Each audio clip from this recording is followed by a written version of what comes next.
with liberty and justice for all. Thank you. We will move to the agenda. There was a snafu. The Oakland County gave us a update on the taxes, the L4028, and we need to scratch, what is it? Taken off of it, no, it was G. I. It's Oh, it? aye. Okay, Yep, they Scratch took it it. off. but it's still on the ones Yep. online, but, okay. So, need a motion to approve as amended. Support? No, we need a Oh, motion. I'm sorry. I move that we- to, pass the agenda as amended. I'll support that. Okay, moved by Mr. Smith, supported by Mr. Mena. All those in favor? Aye. All those opposed? Passes 6-0. Brings us to reports to the board. Mr. Mena. Thank you so much. This is an exceptionally exciting time. We have had a tremendous number of very, very talented people that are working in this district with our children, many of whom are here tonight, and they are going to share some experiences that they've had over the past year in piloting a new K-4 literacy program. I've been exceptionally proud of the work that they've done, the Teaching and Learning Department has done, and we're just really excited to hear some of the findings tonight. So with that, I'll turn it over to Mr. Jeremini. Thank you, Mr. Micah. Sheila, can you pull that presentation up? Thanks. As Mr. Micah said, we're very, very excited. This work has been ongoing for over 12 months. Very intense work, very emotional and passionate work going on in order to look at our literacy programming in grades K-4. Our presentation tonight is going to focus on sort of where we've been, what got us here, the reasons that we engaged in this literacy work, the resource trials and processes that you all approved in December, and then the decision process that we use, and ultimately a final recommendation. I would like to bring up some part of the team if I could. We've got our Director of Instruction, Emily Polonsky. We've got our literacy coaches. I'm going to do in the order that I can see them: Melissa Barshowski, Brittany Pierce, Ashley Kurtz, Paige Frankie, and Jenna Engel. And they're going to work with us through this presentation, kind of guide us through some of that history and everything, and then they'll hand it back to me to talk through the decision factors. So I'm going to hand it over to Jenna and Paige.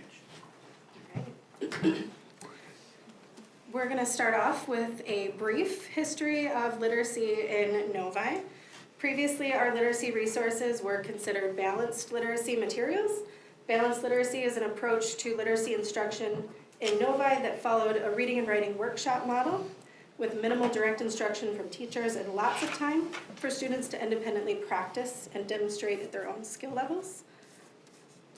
These materials were or are housed in our Atlas system, and they're updated and maintained by CALS each year. Over time, the literacy materials and curriculum were not systematically attended to, which led to some drift in the implementation of the curriculum across the grade levels. So that is the first two bullet points of the history. All right. And then as a result of that, we've lacked consistency across the district, meaning that not every child has had the same experience across the schools. So this impacts instruction and our ability to intervene and support students who have additional needs. And so that's our commonality point. And then for best practices, we've shifted with research supporting a structured literacy approach versus a balanced. So Jenna explained what a balanced literacy approach is. A structured literacy approach is a systemic, explicit instruction in phonics, decoding, spelling, and language structure with an emphasis on a logical progression of skills. And to tell us more about that is Melissa.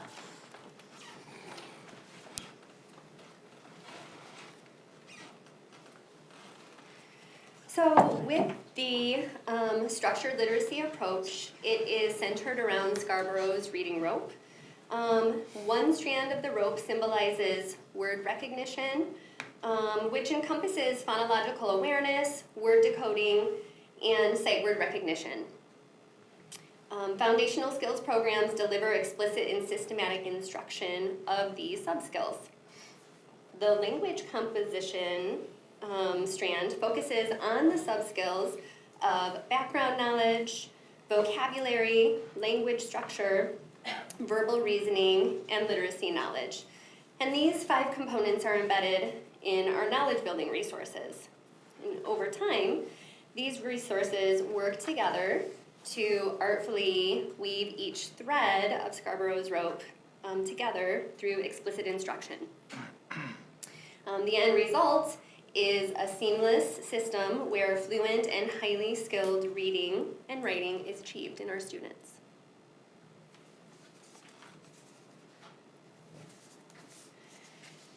And then, just to zoom out a little bit, we have the simple view of reading. And the focus of the Foundational Skills program is to cover each component of word recognition. And then with that, in conjunction, we have language comprehension, and that is the focus of our knowledge building resources.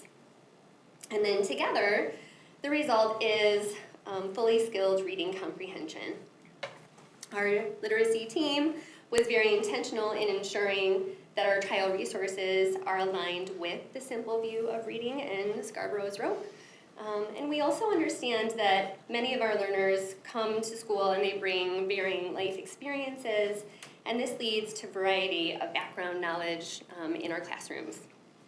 So it was important to enlist both word recognition and knowledge building resources across all grade levels to create a common understanding and strengthen both components for our students. So in service of our MyKIP goal, which is our continuous improvement process that we do, we have this big goal of reducing and eliminating an opportunity gap for all students to ensure strong academic performance for all students. So in light of this goal, we engaged in a comprehensive needs assessment, and what came out of that needs assessment was identifying a need for a coherent, systematic literacy curriculum. The very first step of our needs assessment was gathering a group of folks together on April 5th. And those folks included stakeholders from all over the district. So obviously our classroom teachers, K-5, we had our interventionists, our ELD teachers, our special education teachers, our administrators. And the very first couple outcomes that came out of that day were identifying a need for people. That's part of how we got 3 of our literacy coaches that are standing with us today. We, of course, identified a need for resources, which our teachers had been telling us for a while. We needed to work on this. And we identified a need for assessment, a tool. We needed a tool that helped us get good information about what our students could know and do. And then we knew we needed some background information. We knew we needed professional learning for all of our teachers because there's been some shifts in this understanding of what teaching reading looks like. And what came out of that, the very first thing that came out of that was our identification of the elements of high quality literacy instruction here at Novi Community School District, and you can see those up on the screen. And so I'm gonna go ahead and talk about how some of that learning happened. So as a result of the needs assessment, it became evident that it was crucial to attend to the learning of all of our teachers, not just the teachers that were included in our literacy trial this spring. The K-4 principals spearheaded a book study around the book Shifting the Balance, which you can see here. The goal of the book study was to support teachers in shifting from balanced literacy to a more structured literacy approach. This work began during the current school year, and we will continue it into next school year so that we can continue to support the success of the literacy pilot.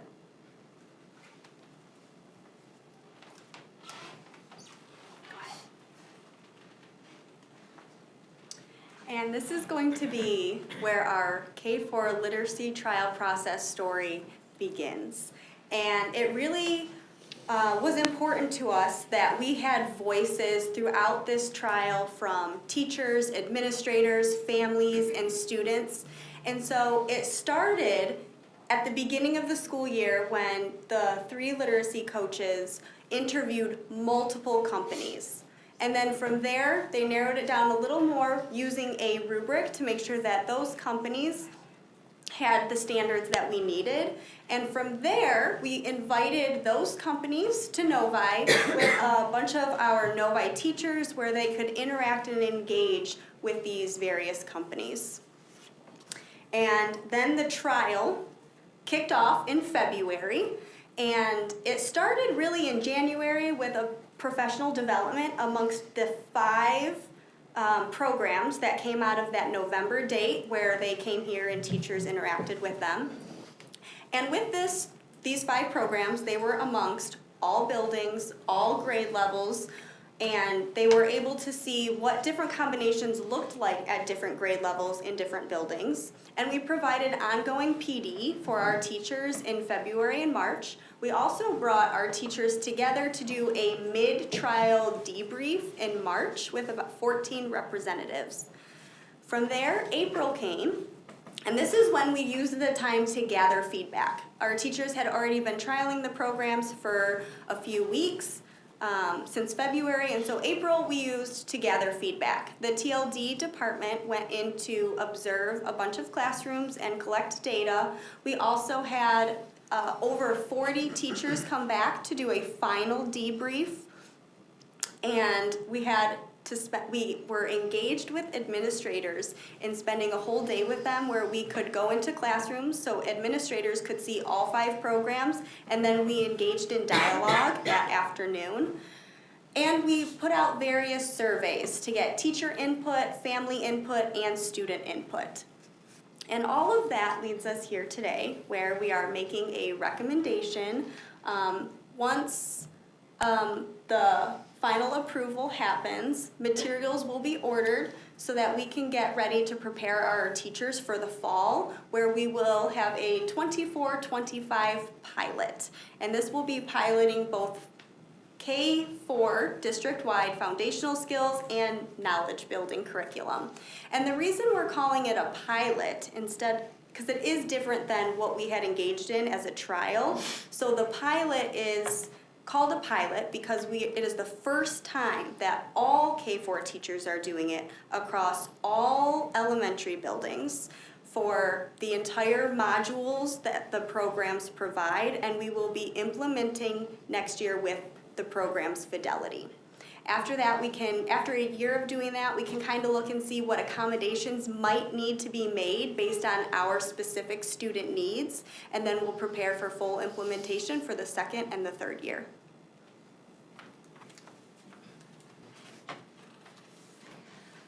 As Brittany talked about it, we had a number of different pairings, and if you remember, there's 2 categories. There's the word recognition or foundational skills tools, and those are 95% group, really great reading, and CKLA skills.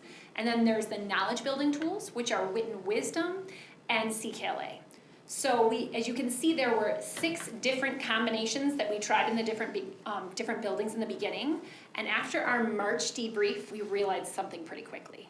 We realized that CKLA breaks up its curriculum differently than the other companies do. So it really had to be, if we were going to go with CKLA, it had to be CKLA skills with CKLA knowledge building. So that narrowed down our combinations significantly. So then we were down to 3. Then when we got together with teachers in April, we figured something else out. We figured out that the combination of 95% group with wit and wisdom was too many minutes, particularly in 4th grade. We didn't have enough minutes in the day for our teachers to do that to fidelity. So that's how we got down to our final 2 pairings, which are really great reading paired with wit and wisdom, or CKLA skills paired with CKLA knowledge. And this is just a big overview of all the different combinations. You'll see that we tried lots of combinations in lots of buildings in all the grade levels. So all buildings and all grade levels were running pilots, and we tried them in many different classrooms around the district. Back to me. So we had 12 primary decision factors that we were looking at and planning to look at as we engaged in this literacy trial process. And each of them are listed on the screen, but I'll talk about each one and sort of what went into the decision factor, and then what the evidence kind of suggested to us for that particular factor. I do want to note, like we don't have like specific necessarily assessment results. This was not a scientific trial. There was a lot of variability in how we laid these things out. We did look at data anecdotally, we did look at how students performed, we got tons of anecdotal feedback from our teachers about what they saw in their kids. We're wrapping up iReady and getting some positive initial results. And at the end of our presentation, I've got some amazing teacher leaders who are going to share some of their thoughts with you, as well as some of their initial data. Starting with teacher perception, we gathered data about teacher perception as was shared with you through surveys of trial teachers and those debrief day reflections. So we met with teachers, we went through more chart paper than you can possibly imagine, gathering their input about strengths and challenges. What we found was that teachers trialing particular programs generally had favorable perceptions of the programs they were trialing, right? Go figure. CKLA perceptions from teachers were generally on a Likert scale, more positive than wit and wisdom. All was positive, but CKLA kind of won the day there. Both groups said these programs would have a positive impact on their student learning. And we felt as a teaching and learning department that any of the challenges that were raised for the Wit and Wisdom program and for the CKLA program, we felt like we could manage and support teachers through. So this decision factor leaned towards CKLA. Then on to principal perception. We had that full day April 18th where we took our principals through classrooms of every program doing an observation protocol, and then we had a debrief. I will say that we labeled this one neutral because they could not come to an overall consensus as a group of principals. It was a little hard for some of them as they felt allegiance to the teachers in their building who might have been piloting certain programs. We did have a couple principals indicate a preference for Wit and Wisdom, but we did end up labeling this decision factor as neutral. We then went on to student perception. Student perception, as we indicated, we had surveys of students in the lit trials, and then we actually had interviews with students so that we could talk with them, especially the younger students who might have a harder time completing the survey in like a Google form. So in general, again, the students liked both programs. Students, again, in CKL had a relatively more positive view. Students in both programs, this was very important to us, were able to identify specific things that they had learned through that experience. That was very important. Don't just tell me you learned something, tell me what you learned. And what we found through asking that question in that way was that students in Wit and Wisdom identified more learning more concepts, while the students in CKLA tended to identify facts that they had learned. And conceptual understanding is particularly important when it comes to reading and writing. Students in the paired foundational skills programs were also able to identify, particularly in really great reading, specific skills. So students knew when they were looking at something that they had learned about the schwa or the trigraph or other structures as we learned to decode words. And so that was kind of important to us as well. Students in the other program were less able to do that. So because of that balance, we labeled student perception as neutral. Parent-guardian perception, we conducted a survey of parents and guardians involved in the trial. Overall, the parent-guardian perception was relatively more positive for CKLA. As I said, we've received tons of anecdotal feedback for both that are very, very positive. Unsolicited messages to principals and teachers communicating how much they appreciate the programs. I will say we didn't get as much parent participation in the survey as we had hoped. Our response rate was a little lower, but that's part of it. Part of what happens when you do this work. So we did end up labeling this CKLA. TLD observations, so the teaching and learning department. This included our own classroom observations, either through the administrators or the coaches, conversations with all of our trial teachers outside of the debrief sessions when we visited classrooms, when they caught us in the hallway, and then team discussions and reflections about what we were seeing. And what I value about this opportunity for this group to kind of have a decision factor of its own is that this is the group that got to see everything. This is the group that got to dig into everything and see things side by side. And so our observations, generally speaking, clearly favored Wit and Wisdom. We thought the quality of the student work, the provided teacher instructional moves, and the lesson activities really aligned to best practice, contributed to that perspective. And overall, our sense was that the program was more rigorous. So our perception was that Wit and Wisdom won the day. In terms of implementability, we thought about things like ease of use, availability of support from the vendor or the company, which is critically important. We thought about access for all students. And we thought about barriers to implementation and our ability to overcome those barriers. And then we thought about, as Brittany mentioned, year one will look very different from years 2 and 3 and so on. So what does the difference look like across the two programs? So the teachers, as we mentioned in the teacher perception section, CKLA is a little bit more off the shelf, grab and go. So that seems like that aspect would be easier. Our team found that the support that we received in the professional development overall from Wit and Wisdom was of higher quality, and the company was more responsive. Wit and Wisdom's professional development also includes support for your local coaches. So as you think about implementing something over the course or over 5 buildings and lots of teachers, you want your coaches to be able to be supported as well, because they're the ones really supporting the teachers in the classrooms. The challenges that our teachers identified with Wit and Wisdom focused on issues of preparation and time of preparation, while CKLA challenges focused on lack of flexibility. And we felt that we could actually address the preparation time by supporting teachers in that preparation, pre-preparing things for them, and that the lack of flexibility would actually be more difficult to overcome, right, if the program is more structured or strict.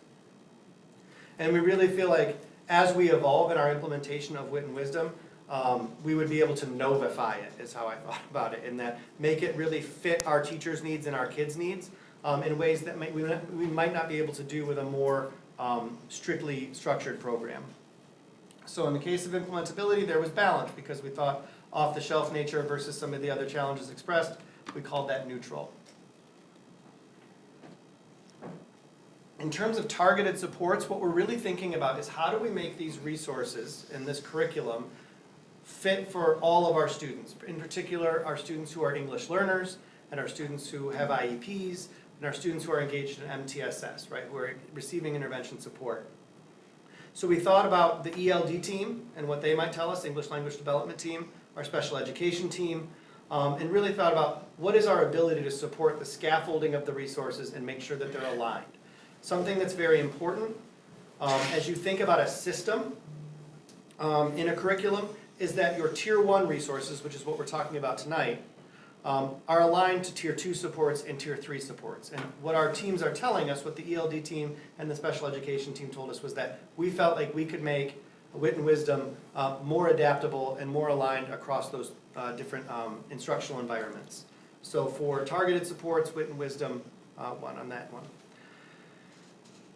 We have to consider the foundational skills program because it's a binary decision, right? So in the case of really great reading, it pairs with one knowledge building program, and that's Wit and Wisdom. In the case of CKLA skills, it can only pair with CKLA knowledge. So it mattered what we thought of the two very good foundational skills programs. So we looked at alignment to the science of reading, which is what Melissa talked to you about with Scarborough's reading rope and the simple view of reading, and then looked at the perception data.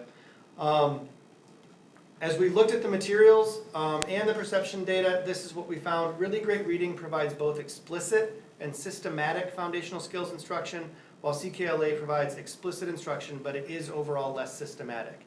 And so we leaned on that systematic side and said that the foundational skills program that was preferred was really great reading. In looking at the assessment in writing, we analyzed what we call Novi's pre-flight checklist for assessment.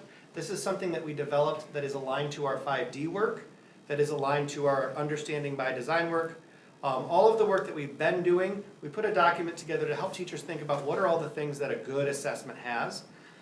We looked at the alignment of the assessments to the standards. Sometimes publishers will say something is aligned. It is not really aligned, so we wanted to make sure that was the case.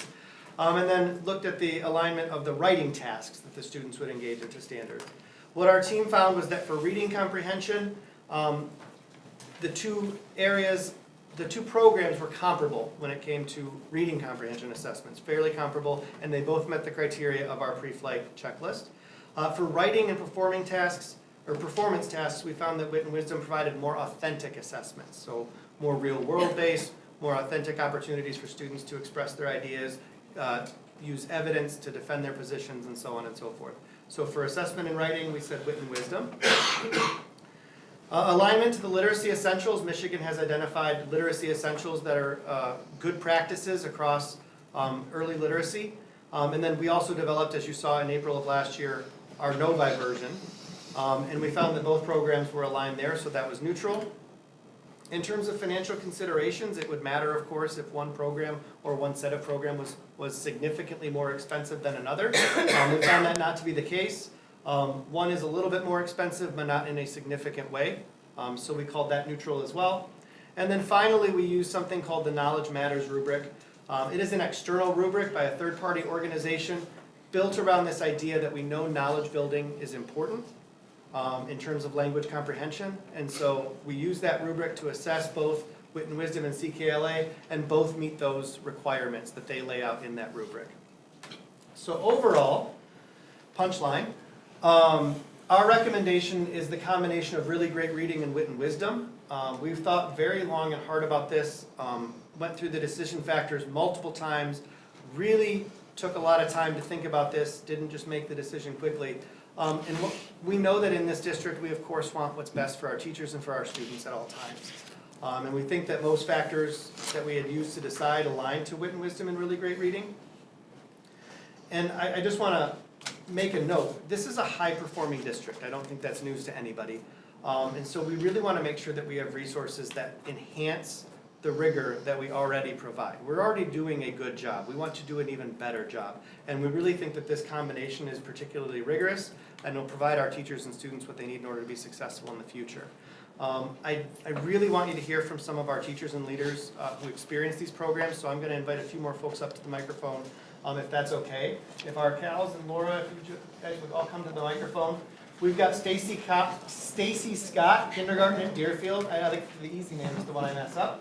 We have Phelan Smith, 4th grade at Orchard Hills. Jen Smith, 1st grade at Village Oaks. Julie Alliston, 2nd grade at Parkview. And Laura Green, 3rd grade at Parkview. So if you guys, in any particular order, would like, I said Phelan, right? Yeah. Okay. Julie was looking out for you to make sure I said it. So in any order that you guys want to share just about your experiences with either one or both of these programs. We thought we might just take it in K4 order here. First, I want to say thank you to the Teaching and Learning Department. I've been in Novi for 14 years, and this is honestly the first time that I really think that teachers have been heard. And we really value that, and the work that has been done from Emily and her team of coaches is just unparalleled. And the support that they have provided for teachers has been amazing, and we are very, very grateful. So I want to make sure that everyone knows that there has been a lot of work behind the scenes that took place to make this happen in a very, very short amount of time. In almost every meeting we went to, that's what they said. They're like, this is not a normal pilot, but you guys are getting it done. So we are Novi, I guess. In kindergarten, I was able to pilot CKLA and really great reading. So in terms of the recommendation from the Teaching and Learning Department, I can really only speak to really great reading. Kindergarten obviously is the first step in elementary school, and they're our youngest learners, and we're really focused on the foundational skills. So I was excited to be able to pilot this program. I had 10 weeks of this with my students. In those 10 weeks, I took my iReady reading today, and I was so excited. I screenshotted my computer and sent it to Emily. I said, look at what happened with these scores. I have never had scores like this in my time in Novi. I think I had one student that fell in the emerging kindergarten, and that student came to me and spoke 0 English when they started. So, obviously they made a ton of growth, but all of my students were at or above the kindergarten level in all aspects of reading, in their foundational skills and their comprehension skills. So that was really powerful to see. And I saw my students finally be able to translate the things that we were learning in that phonics and phonemic awareness time into other aspects of their learning, which I have not seen in my time in kindergarten. Usually it's like pulling teeth to get them to apply those things to their writing, and it's a lot of hand-holding, a lot of me sitting with them one-on-one. One day in the middle of this pilot, I said, I'm just going to do an impromptu writing assessment. Just, okay, write a story about what you did this weekend. And every single student in my classroom was able to write a kindergarten appropriate story, 3 sentences across 3 pages, using phonetic spelling, using the tools that we have learned in this program, and I didn't even do explicit writing instruction this year like I have in years past. I just stuck to this program. I did what it asked me to do and followed the scope and sequence, and I was able to see some pretty amazing results, so that was exciting. So yeah, thank you. Thank you. Hi, I'm Jen Smith, and I am a first grade teacher at Village Oaks, and I'm also the first grade content area leader. So just having the opportunity to be a part of this pilot I was so excited about it, and I'm so grateful for the opportunity. I think either one, as you could see by everything that was shared, it was a really tough decision. And as much as I actually did both Wit and Wisdom and really great reading. And so of course, that's what I was hoping for, but I would have been happy with either, so I was preparing myself. But I have to say, it was really exciting. It's something I've been advocating for a long time. I've been teaching a long time, and this is really, really a huge need for our district. And along the lines of what Stacy shared, I just did the iReady assessment this week with my students, and I did the same. I took a picture of my data, I sent it to Katie and to Mike, and I was super excited because honestly, in 30 years of teaching, I've not seen this much growth. And I actually wrote some down so I could actually share. So in the fall, my students took the iReady, and I had 6% of my students that were above grade level. In the spring, 82% above grade level. Wow. I had 18% at grade level in the fall, and 12% in the spring. And I had 71% of my kids in the fall score 1 grade level below, and 0 score 1 grade level below in the spring. So I was just so excited. I can say, you know, I've always worked really hard and, you know, have loved teaching my whole career. But I've never taught such explicit, systematic instruction like I have. And taking it back to the fall, even though the pilot was only 10 weeks, my team actually implemented a similar program in the fall that was a very simplified version of really great reading. So we were doing that systematic, a very similar scope and sequence since the fall. And when we got to the pilot, we saw we were starting from the beginning. And we went to Emily and we panicked. We're like, no, we're gonna do a disservice to our kids. Like, they're doing so well. We're on our controlled vowels, and we haven't covered, long vowel patterns. So she jumped through some hoops for us, thank you, Emily, and was able to order us the materials last minute to pick up where we left off. So we felt like our kids just hit the ground running with really great reading and loved it. And same with Wit and Wisdom. We just felt like the students made such deep connections through that program, and they were able to transfer their knowledge, and the rich vocabulary was embedded in these diverse texts. Like, it was just a really rich program. So overall, both programs were very beneficial, and I'm glad that I have proof to share with you today. So thank you so much. It was a pleasure. Thank you. Hi, I'm Julie Alston. I'm a second grade teacher at Parkview Elementary, and I'm also the second grade CAL. When Mr. Minka got hired and Mr. Germini shortly after, I think all of us K-4 elementary teachers jumped right on them and said, we need literacy curriculum. And they were like, okay. And they promised us that they'd get it to us, and I don't think any of us saw or thought that it would happen this quickly. So when the turnaround happened this quick, it was really exciting. And kind of to piggyback off of what some of my colleagues said, the input and decision making and how included teachers were was phenomenal in this whole process. They asked what we needed, they listened, they included us every step of the way. The literacy coaches were absolutely phenomenal, and I don't think we could have done this without them and their support throughout the process. I piloted Wit and Wisdom. I piloted a different phonics program, but I think either one would be great. But Wit and Wisdom, what I was the most surprised by was the writing that I got from my students. Going into it, I thought it was a knowledge-based reading program, and that's kind of what I thought going in. the writing that my students were able to produce was astounding. My class has, I think, 75% or maybe 80% are English language learners. And writing every day, I get booed at, I get yelled, they cry, they moan. Doing wit and wisdom, we would teach them systematically how to write a topic sentence, how to write details, how to write conclusion sentences, which is what I've been doing all year, I thought, until we started doing this program, and all of a sudden it just like clicked, light bulbs went off. They can write a paragraph about anything that you ask them to now.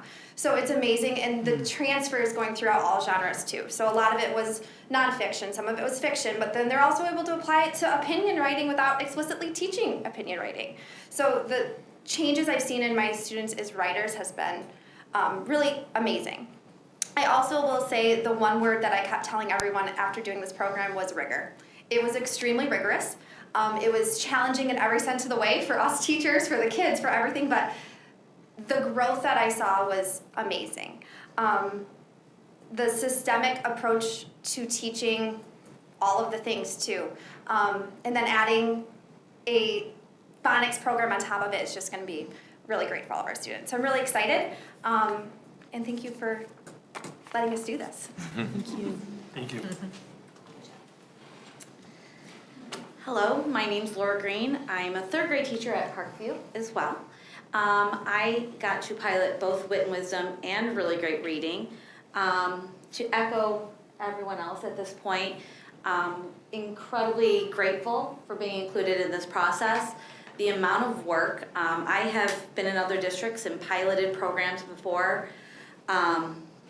The extent and the work that was put in before we even got started from our literacy coach, from the TLD team, unbelievable and unparalleled. Walking into this going, okay, there was a lot of passion that went in. I know that was hit every time the teachers got together. You had both sides. They felt passionate about what they were doing. What I liked was the opportunities that we had as teachers that were in it to go into the other classrooms and to be able to see, like in my case, to be able to see CKLA in action, to ask questions, and then when I had more questions, find teachers in my school that were doing it and saying, hey, can I come watch your class? Just so I can learn more and to have a more objective into everything instead of just the direction I was going.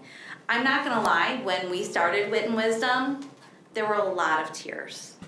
I mean, Julie, we had a lot. It was incredibly rigorous.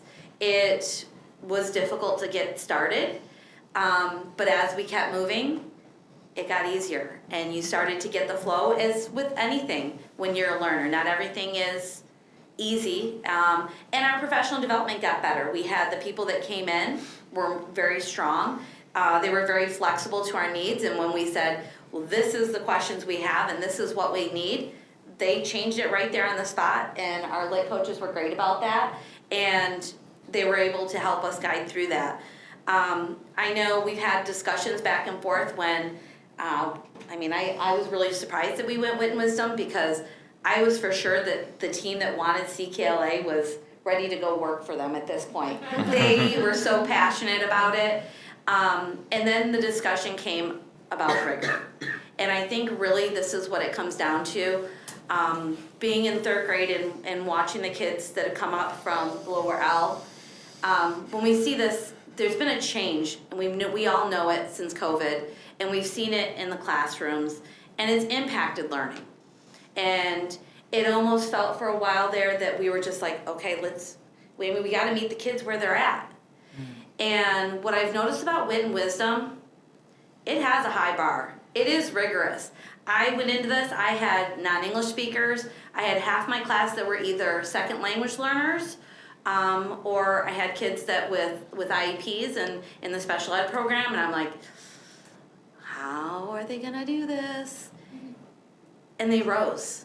I was incredibly surprised. It's very inquiry based, so it doesn't just spoon feed the information, but instead poses a question and allows the students to guide the learning. One of the things that has been brought up, there's a area where the students engage in Socratic seminars. And if you look into that and what that is, it's something you'd picture to see pretty much in a secondary level. And I remember the first time lit coaches were coming in and we were, okay, we're gonna do this. Here comes a Socratic seminar, let's see what these 8-year-olds can do.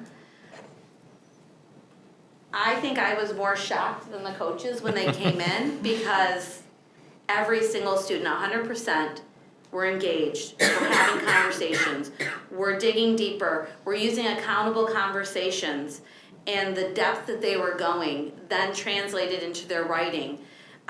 Starting out the year, when we started this program for writing, we had a lot of students with anxiety about writing. We come from an area or an age where we were teaching essays, opinion essays, informational essays, narrative essays, and 5 paragraphs, an essay, full. And what happened with Wit and Wisdom is it took that pressure away, and we kept wondering, like, are the kids gonna be able to write? This is just chunking things in such small pieces. And kids were applying the conversations and the depth that they were applying in these lessons, and then translating that into their writing in such an expressive way that made you pause and go, wait, where did they get? And you start asking the kids, where did you get that? Like, where did that thinking come from? And it's just embedded. It became a part of what they were learning in the lessons into application into all areas. And then I found students applying it in science and math. Hey, remember when we did that in Wit and Wisdom? We saw, and they're seeing it in iReady. Hey, we learned that in Wit and Wisdom. There's an application, and the depth and the rigor. If you ever get a chance, I highly recommend seeing the Socratic seminars. I'm not sure if they do that in 2nd grade too. First grade, oh my gosh, I want to see our 1st grade one. I was just blown away. So very thankful and grateful for the opportunity. I know that it's going to be, we had a lot of friends for CKLA that really wanted that. And in the end, I know it's going to be hard work, but as it's been pointed out, we are Novi, it is what we do, and we get things done. And I know that all together with this amazing team that we have supporting us, it's going to be a great program, and the results are going to keep coming. I'm a little jealous that I don't have my iReady completed, because now I want my results. So I'll be in touch. So, but thank you for this great opportunity, and thank you again to the coaches and the whole TLD team. This was a wonderful experience, so thank you. Thank you. Hello, my name is Phelan Smith. I teach 4th grade at Orchard Hills, and I'm the 4th grade Cal. My colleagues have pretty much said everything there is to say about these 2 programs. I just want to echo how rigorous these programs were and the amazing things that my students were able to do. Having students come into 4th grade that really struggle with spelling, and through really great reading, the things that I've taught them in just the 10 weeks that we piloted the program, I've seen great growth in their ability to kind of stretch out words and figure out how to spell words that are difficult for them to spell. And I'm so excited to see over the next few years how much more students are going to know coming into 4th grade, and just see the advancement of that. And then with Wit and Wisdom, just the amazing writing that they're able to do. They are writing every single day. They are having discussions in Socratic seminar and in class, and they don't even realize that they're practicing the writing skills through their discussions, and having evidence to back up what they're talking about, and then they're able to use that and transfer it into their writing. So I just want to echo what everyone said. These are 2 really amazing programs, and I'm really excited to see how well our students do with a full year of implementation. We're already seeing amazing growth in just a short pilot, so next year is going to be really great. Thank you. Thank you. Thank you all. I'll just say 2 more things, and I promise that's it. First of all, thank you for indulging a longer than normal presentation. It was very important for you to hear the whole story and to hear from the people actually engaged in the classroom doing this work. And second of all, I know that you all know it, but I'm going to say it anyway. These people that you heard from tonight are the kinds of teammates and colleagues that make you want to come to work every day. Like, they are amazing, and they made this process completely doable. So I appreciate them very much. Thank you. Does anybody on the board have any questions following up? Mrs. Baudouin? I just wanted to kind of echo what Mr. Giamini just said. And thank you all, because I know that as teachers, it's not always the easiest spot for you to be in where you are learners. And Mrs. Green, when you said that, I was like, that is exactly the spot that they are in here, where they're learning like a completely new thing, which is scary and hard, and thank you all for taking this adventure. And I also wanted to say that in my conversations with teachers, I have heard so much excitement for this coming. And so I know, especially with the great endorsements that you all have provided here, that this is going to be well received, and that you are all going to lift each other up as much as you can through the first part of implementation with this. Because I know it'll be a little hard at first, but it's going to be so awesome. And to see everybody so excited about those iReady scores, like that, to me, it's so exciting. And for some of you know, like I know that you have taught for years and years, and to see you still like getting this excited about your student success, to me, is why Novi is so amazing. So I just wanted to thank you all for your work, and I can't wait to see what happens next year. Thank you. Any other questions? Yeah, so I would just say, in general comments, I would say, Ben, it sounds like we have a couple of backwards bicycle cyclists now in the district. That's exactly right. Learned how to do hard things and keep working at it and making it easy. I think that was a fantastic presentation. All of it sounded extremely positive. I did have two questions about the program. One, it sounds like it does, but I wanted to ask explicitly anyway. Did you evaluate the content for cultural inclusivity? I know a lot of standardized tests usually get a lot of flack for this, but in some standardized programs, they're written from a certain viewpoint and they work well for some cultures and audiences, but they don't translate so well for others, and we have a very diverse district. Was that factor in any of your evaluations of the materials? Yes, absolutely. And it was actually one of the filters that we used on the front end. So if we felt like something wasn't inclusive and wasn't inclusive of diverse texts, then it didn't make it through to even that process that we engaged in February through April. Fantastic. And then the other thing I had a question about is, it sounds like it's buried in there, but it would be great if you could explicitly state for the board, and maybe not tonight since it's also on the action items for approval, but to know three basic things is, one, what's your basis, your starting basis, the data set we're gonna be evaluating against. So what's the baseline? Where are the students at right now, and what statistics or data are you using as your starting point, whether it be iReady or MSTEP or some other assessment? Where are we at before we start?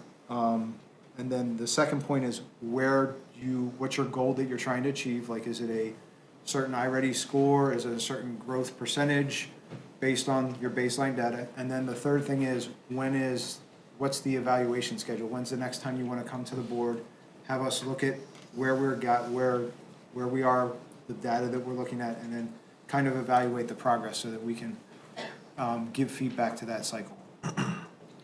I don't know if I'm getting ahead of Mr. Minka, but I think that we'll have that in the strategic plan measures of success. Like that's sort of drafted in there now. I think it's a multiple measure thing. Like, it's not just gonna be a single measure that we're looking at. It'll be multiple measures over time, and it'll be things that you're accustomed to seeing. It'll speak to issues of proficiency, performance level, and also issues of growth. Thinking about, how we think about stretch growth for our underserved students. Should be higher than percentage of students achieving that. We really want to be higher than the aggregate so that we can actually close gaps. So we're gonna put something together that I think will meet that need. But our baseline data, really the way I think about it, is typically the average of the last 3 years is kind of where we're starting. Excellent. And then my last comment is, I remember sitting in a VO staff session in spring of '23, and my general takeaway was there was a lot of jealousy from the ELA teachers about the math teachers and how they had a structured, systematic process on how to teach, and they were trying to figure out how to replicate the math structure with their materials, and it sounds like we were finally meeting that need for them. So that was really encouraging to hear. So now you guys can compete against the math teachers on a level playing field. So very cool. Thank you. I have one thing to add after the board's comments are done. Is everybody done? Yeah. Okay. I have a couple questions. Oh, yeah, you go. I'll go Let's after let the you. rest of the board speak too. Yeah. Kind of flipping the script here. Did we look at the students' passion, their passion for learning, their passion for writing? And did that change over the course of these trials any differently between the two? So harder to measure with a survey, but yes, so that was one of the reasons that I really wanted the teachers and the coaches to be able to talk to you, because that's what they saw and that's what they reported. And I will be fair, like, in both programs, the kids were enthusiastic, excited. The kids were excited even about the program, so if a teacher said something like, well, now we're gonna do some wit and wisdom, the kids were excited about it. They were excited to learn and engage. They could talk about things, I mean, I know they all did it, but like, I got to watch a Socratic seminar in Jen Smith's room, and these are first graders making statements from evidence and then building off of each other's comments. And these are things that as a former high school teacher, we would sometimes struggle to get our high school students to do. And watching first graders do it is amazing. The writing that we saw, like there's no way kids were writing like this without being passionate. So their engagement level was very high. Okay, and it's getting that passion of the kids that young and hopefully maintains it throughout. Get them hooked. The other thing that I look for is differentiation, because we know not everybody learns the same way. And these are very systematic approaches. And having some leeway in there for ELA or second language learners, for neurodivergent learners, for gifted learners, stuff like that is very important. Does one over the other fit that? So that's really why one of the reasons that we lean toward wit and wisdom, because it is more adaptable and allows for more differentiation. One of the things that we know about how kids learn is we don't ever want to remove from them their access to grade level content, right?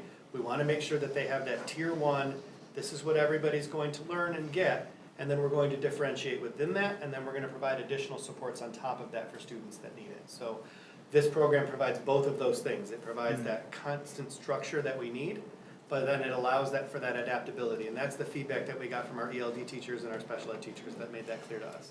Okay, thank you. That's it for me. Okay.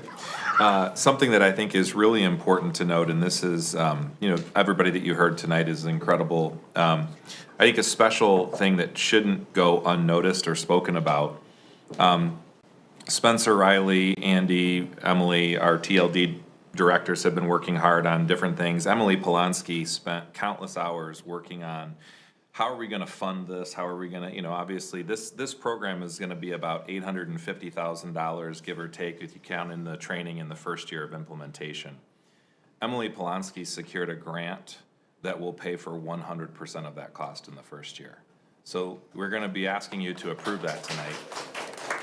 But we're able to do this because of the fact that we don't have any hit to our general fund, which allows us to have those dollars to pay for those other essential costs. So I don't think that that should go unnoticed. When you see the numbers in the quote, which when you're going to approve for action, we actually have that covered without hitting the general fund, and that's an amazing feat. So kudos to Emily and all of her hard work on that as well. Yes, thank you. I thought it was great when we were gonna pay for it. Yeah. Thank you. Need to take a breath here because it's been so long, but let's move on to our student board representative, Jennifer. Nice to see you again. Hi.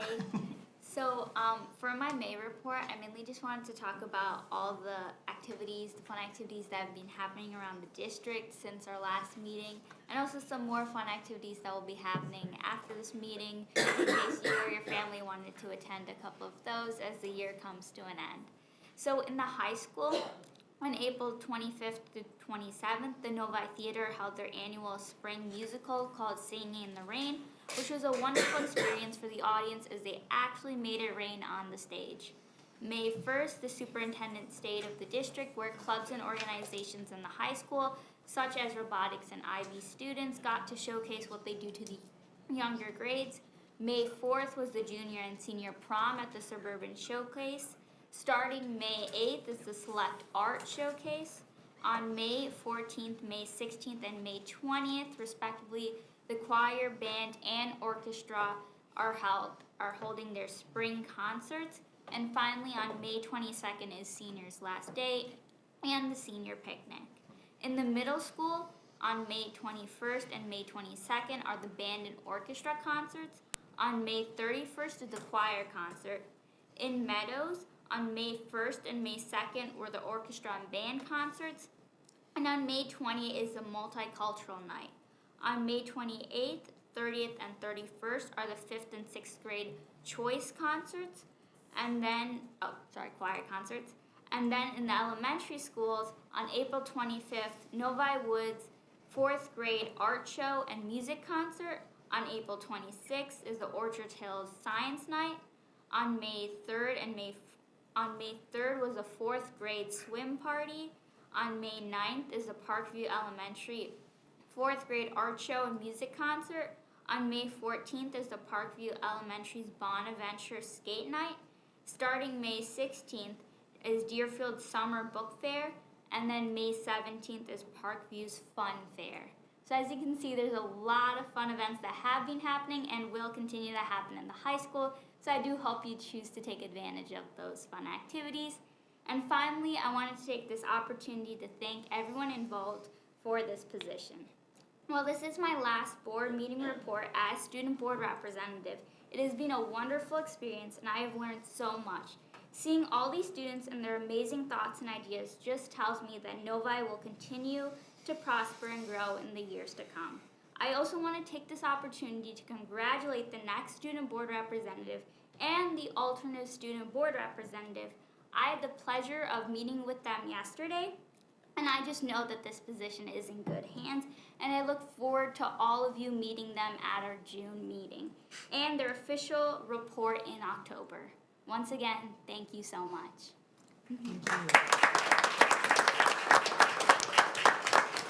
Thank you, Jennifer. You have a parting cookie for her or something? We'll get one down there shortly. So this brings us to our celebrations. Mr. Micah. Thank you. We have a really great opportunity to recognize a couple of our state champions who are in the audience today. I had the pleasure of actually doing a podcast with these two ladies earlier today. They're incredible young women, and they have a lot of wisdom and insight to share. That podcast will release on Tuesday, but really wanted to have the opportunity to celebrate them publicly in front of the board. And so with that, I'm going to turn it over to Mr. Wachowski. Thank you, Mr. Micah. First off, I just want to say I felt the enthusiasm that you guys brought to the table. I love the We Are Novi. It got me going, it got me fired up about being up here. There's some excellent things going on in the classroom, and there's also some excellent things going on our competition fields. And I'd like to, today was a great day for me. This is one of those days where as an athletic director, you just love. We started off at hosting a barbecue this afternoon for our student athlete leadership members, our class of 2024 members. So we got to hang out and celebrate their accomplishments over the last 3 years. And then just at 3 o'clock today, we had our college signing. So we celebrated 9 Novi class of 2024 seniors that are going to continue their academic and educational and sport careers at the next level. And now I get to celebrate 2 of our finest, and I'm going to bring them up. First, Elisa Shirasi, come on up. And coaches, if you could come on up as well. Elisa was our MHSAA individual state champion in the beam with a score of 9.7, crushing the competition with the next place finisher earning, though a very high score, of 9.575. So absolutely phenomenal representing our gymnastics program. To make the accomplishment even more amazing, Elisa decided this year to come back out for gymnastics. She actually took a few years off prior to that. And Elisa plans to attend Virginia Tech to study exercise and health science. And I would also at this time like to introduce Coach Bowers, who is our first year gymnastics head coach, and what an awesome thing for her to have a state champion in her first year. She's going to say a few things about Elisa. So like he said, this is my first year, and I was very, very glad when Elisa decided to jump in. I've coached gymnastics for a long time, and the skill and talent that she brought just brought our team up as a whole. But even outside of that, because I think her accomplishments as a gymnast are amazing. She did great in regionals. She went on to do great in states. Not only did she place first in beam, but she was second on floor and had some really tough competition, but just the tone that she set for our team was amazing. She imparted some great wisdom to the girls at our banquet just to seize the moment throughout their whole high school time and to really take advantage of all the opportunities that they had and just to not stress about it. And I think that's what she brought to our team was just this fun, calm, do your best all the time, put in the hard work, and it paid off for her. And I'm just really fortunate to have been part of her journey and help her find that love for the sport that she had spent many years. I know she went to Mega Fun and Fitness for years before that and took a break and then came back and capped it off with a great exclamation point. So I was honored to be part of that, and I really look forward to seeing what you're gonna do. I think you're gonna do awesome. Let's see a flip.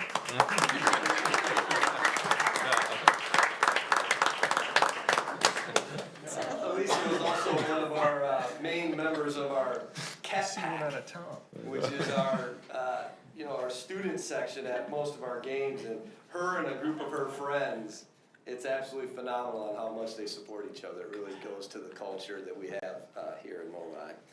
Next, I'd like to introduce you to Lorelei Mazzano. Lorelei, if you could come up now with our coaches. As a junior, Lorelei narrowly finished second place overall in the MHSA Diving State Championships. With incredible hard work and dedication, she reached her goal as a senior this year to become the 2023 MHSA Division I Diving State Champion. Awesome.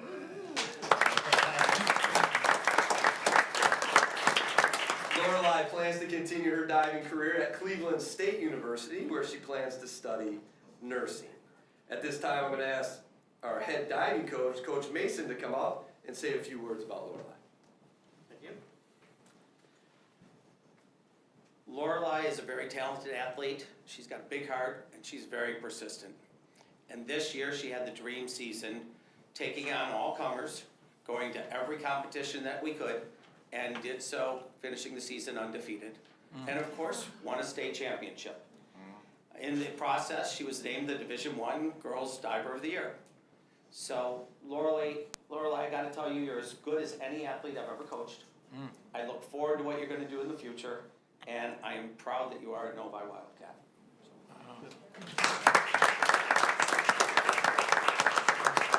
Let's have everybody, you guys stay up here for 1 minute because I want to make sure I have the opportunity to tell you a little bit about Coach Mason. First off, Coach Stark is back there as well. Coach Stark is our girls swim head coach. But Coach Mason just won an absolutely incredible award, not to mention a very heavy award. I want to be able, if Coach Stark, if you want to hold that up momentarily.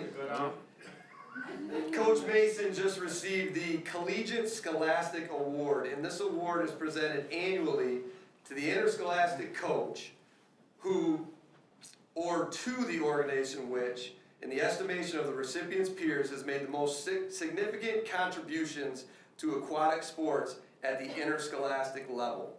To be considered for this award, the candidate or organization must have served interscholastic aquatics for at least 20 years. Wow. And I need to add that this is not a Michigan award, this is a national award. So special shout out to Coach Mason, Coach Stark, and the phenomenal opportunity.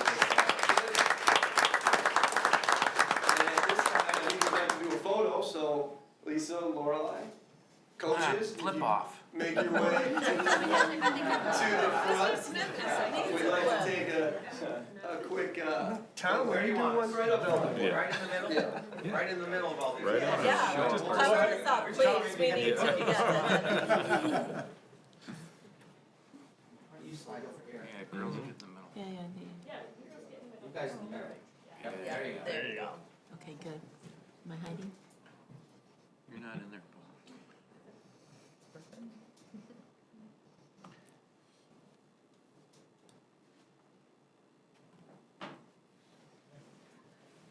Congratulations.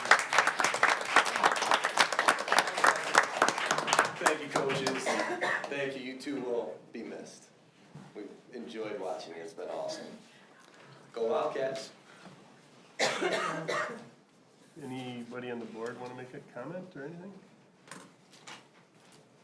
Mrs. Beaudoin. Congratulations to both of you and volunteer coaches, that is just amazing. I'm always so impressed with what our students can do. But especially hearing you took a break from gymnastics and came back to win that is just incredible. And I love hearing Lorelai's story that she had set that goal last year, and it's just incredible the both of you to have crushed your goals like that. And we're very proud to be a part of the community that gets to support you all to these goals. So thank you so much. Great job. Thank you. That's awesome. Ms. Roney. I congratulate you both too. My daughter was a gymnast and she hated the beam. I mean, that little piece of wood was her nemesis. So that is such a hard, and to take first place, that's wonderful. As far as diving, my son dove, and that water is like cement if you hit it the wrong way. So, I mean, it takes, skill and just the willpower to like, okay, I did a back smack, can I do it again? So that's awesome. Congratulations, both of you. And Coach Mason, that's awesome. Thank you. I want to congratulate both of you girls.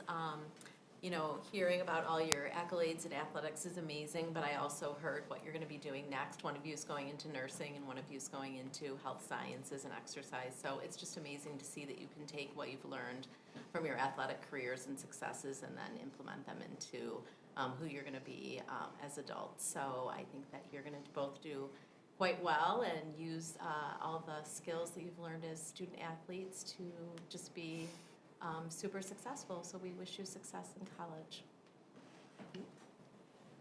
Thank you. I'd like to say congratulations to both of you. You may not realize it, but you are role models to the younger kids. Your coaches coach you, but you inspire the younger kids to do some of this stuff too. And without you, they wouldn't be seeing that, hey, I can be a state champion too, or I can just be a gymnast, or I can be a diver. So thank you very much for that, and congratulations on your championships. I hope you continue. As a high school graduate back in 1982, a lot of people never thought I'd be a bronze medalist in the 1984 Olympics at Los Angeles, but if you keep at it and keep trying, you never know what could happen. Sure. Good luck. Congratulations. You're trying to get back into acting? Yeah. Okay, thank you. Smith has a lot of jokes, but. We will take, let's take a 5-minute recess so the students can get out, and even the teachers, if they'd like, they can get out and enjoy the rest of the evening rather than being stuck here with us. But we'd love to have you if you want to stay. Thank you.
Okay, welcome back.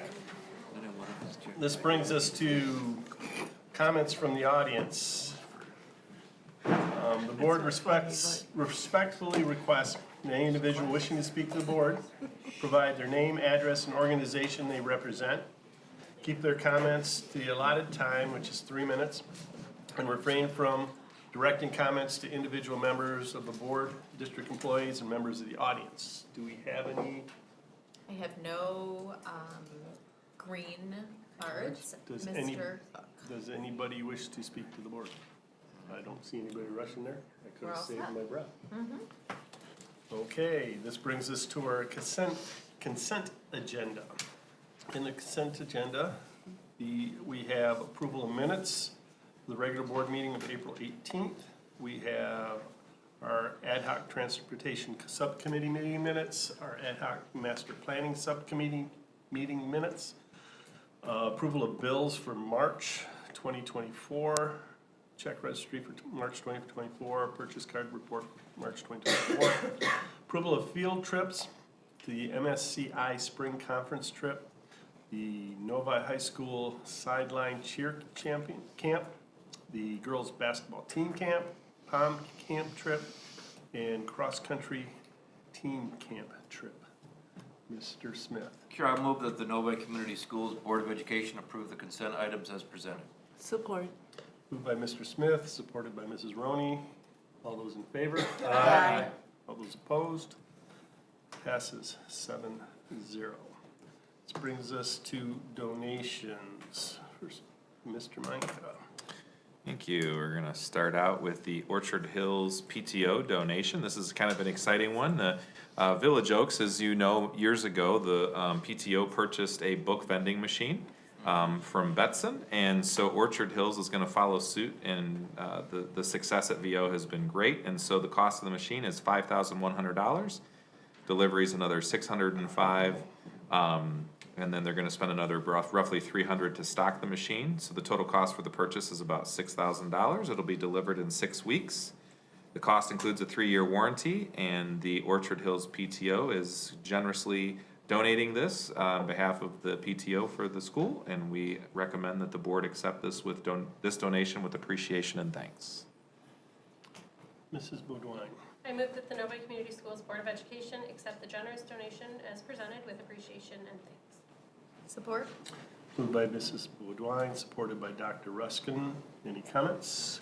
Yes. Mr.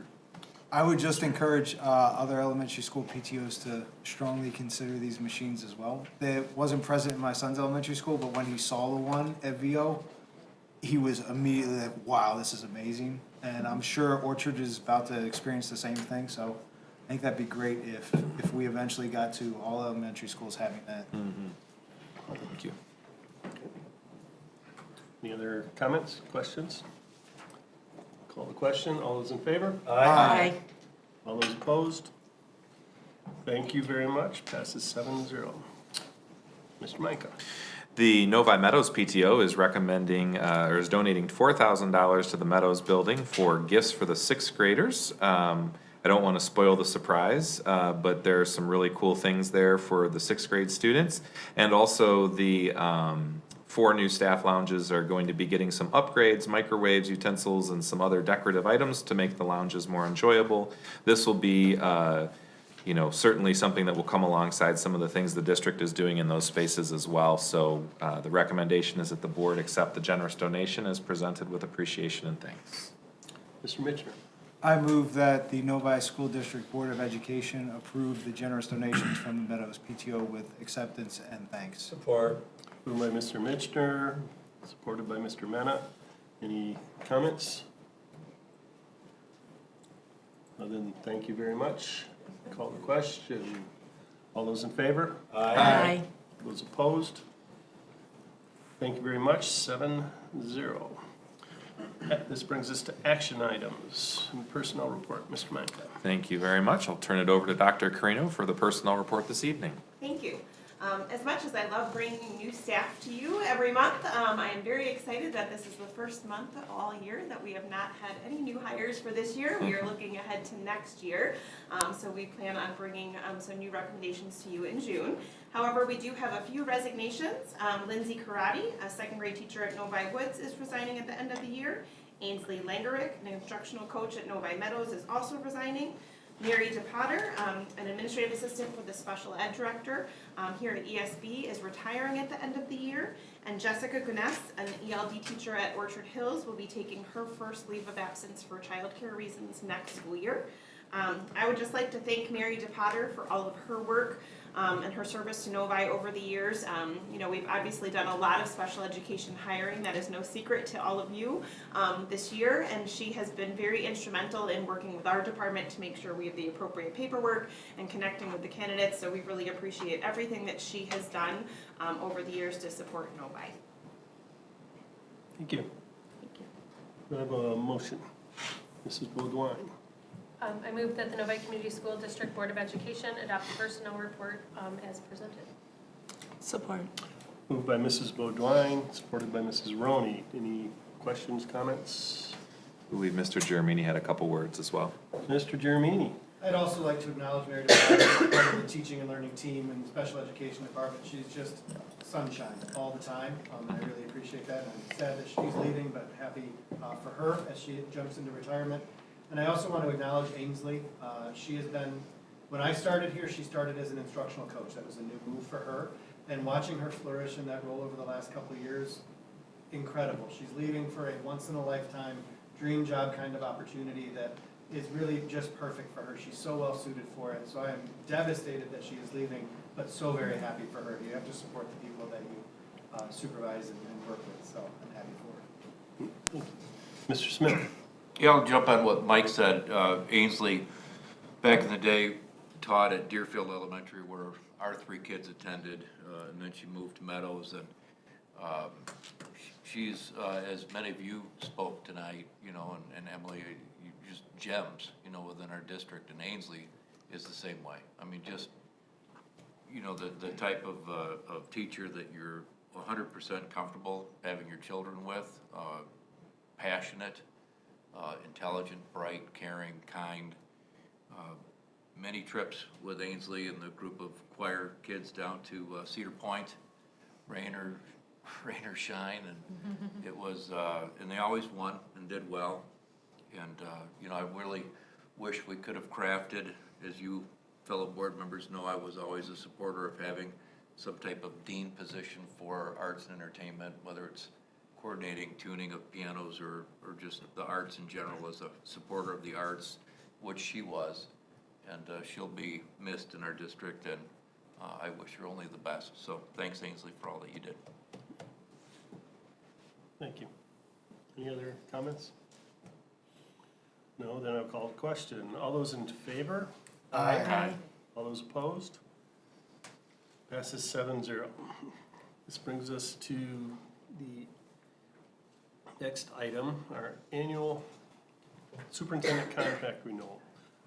Each year, the board takes a vote on whether to renew or extend the superintendent's contract. This year, on April 24th, 2024, the ad hoc superintendent contract subcommittee met with the superintendent to review his contract and for an annual renewal. The service of continued continuity and retaining our district leadership, the subcommittee is recommending the renewal of our superintendent's contract as presented. Mr. Smith. Sure, as someone on the subcommittee, it's my pleasure to recommend that the Novi Community School District Board of Education approve the recommended contract for Mr. Ben Micah from July 1st, 2024 through June 30th, 2029. Support. Can you just put a bell down for support? Yeah. Thank you. I'm going to give it to Dr. Ruskin. Get official credit for that. Little sake. Sometimes you have to have two people in the tackle. So it's moved by Mr. Smith, supported by Dr. Ruskin. Any comments? Mrs. Baudouin. Mr. Micah, thank you for all of your hard work. It is greatly appreciated. Your leadership here has been just amazing to watch, and I'm very thankful for our partnership and for the way that you have led not just our district, but also our board through the last couple of years. So thank you for everything, and we are just delighted to extend your contract and hope that you stay here for a very long time. Thank you so much. Mr. Michener. Just to echo Trustee Boudwine's comments, I really appreciate your leadership. I feel like we go from one success to the next. The approval of, hopefully the approval of the literacy project is just one more milestone in how we're advancing the district and benefiting all the children in our district. So really appreciate your vision and never giving us a shortage of things to think about and work on. It's really exciting to be a part of this team, so thank you very much. Thank you. Mr. Miller. Yeah, no, it's a quick word. I think I've mentioned when we get to meet one-on-one, you know, how lucky we are as a district to have you and really our whole leadership team, because I know you couldn't do it by yourself. But and I tell you this all the time, I know, you know, been on this board a pretty long time, and you've made our job as board members a lot easier. So thank you. Thank you. Mrs. Roney. Well, 2 years ago, we said about this time having to pick a new superintendent. And I can remember when Ben came in for his interview and I was like, he's it. And I mean, I do not regret one day that decision we made. You've been a rock star. Thank you. Thank you. I'll go. Dr. Ruskin. Since we're all gonna say nice things about Ben right now,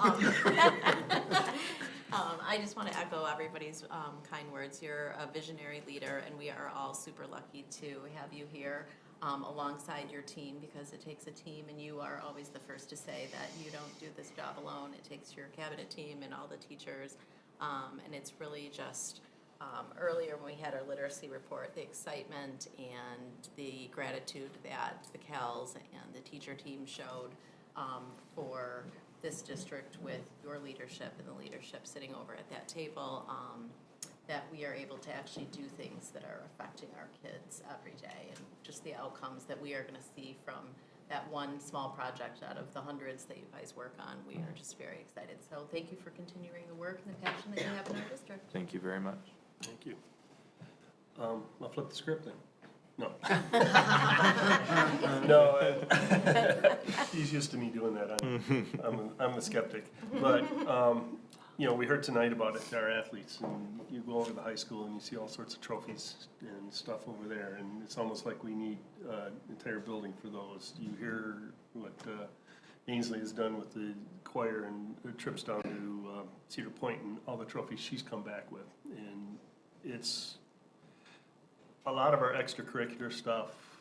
We have outstanding coaches and students that do it, and teachers, but in the academic world where running this district is from, you don't get a trophy, you get a contract. So thank you for your service thus far, and we'll see you live this one out. So, thank you so much. Okay, this brings us to the Novi High School dance trip. Oh, we gotta approve that, don't we? Yeah, yeah. Okay, call the question. All those in favor? Aye. All those opposed? Okay. Thank you very much. Passes 7-0. Good catch, Mr. Mena. This brings us to our Novi High School dance trip.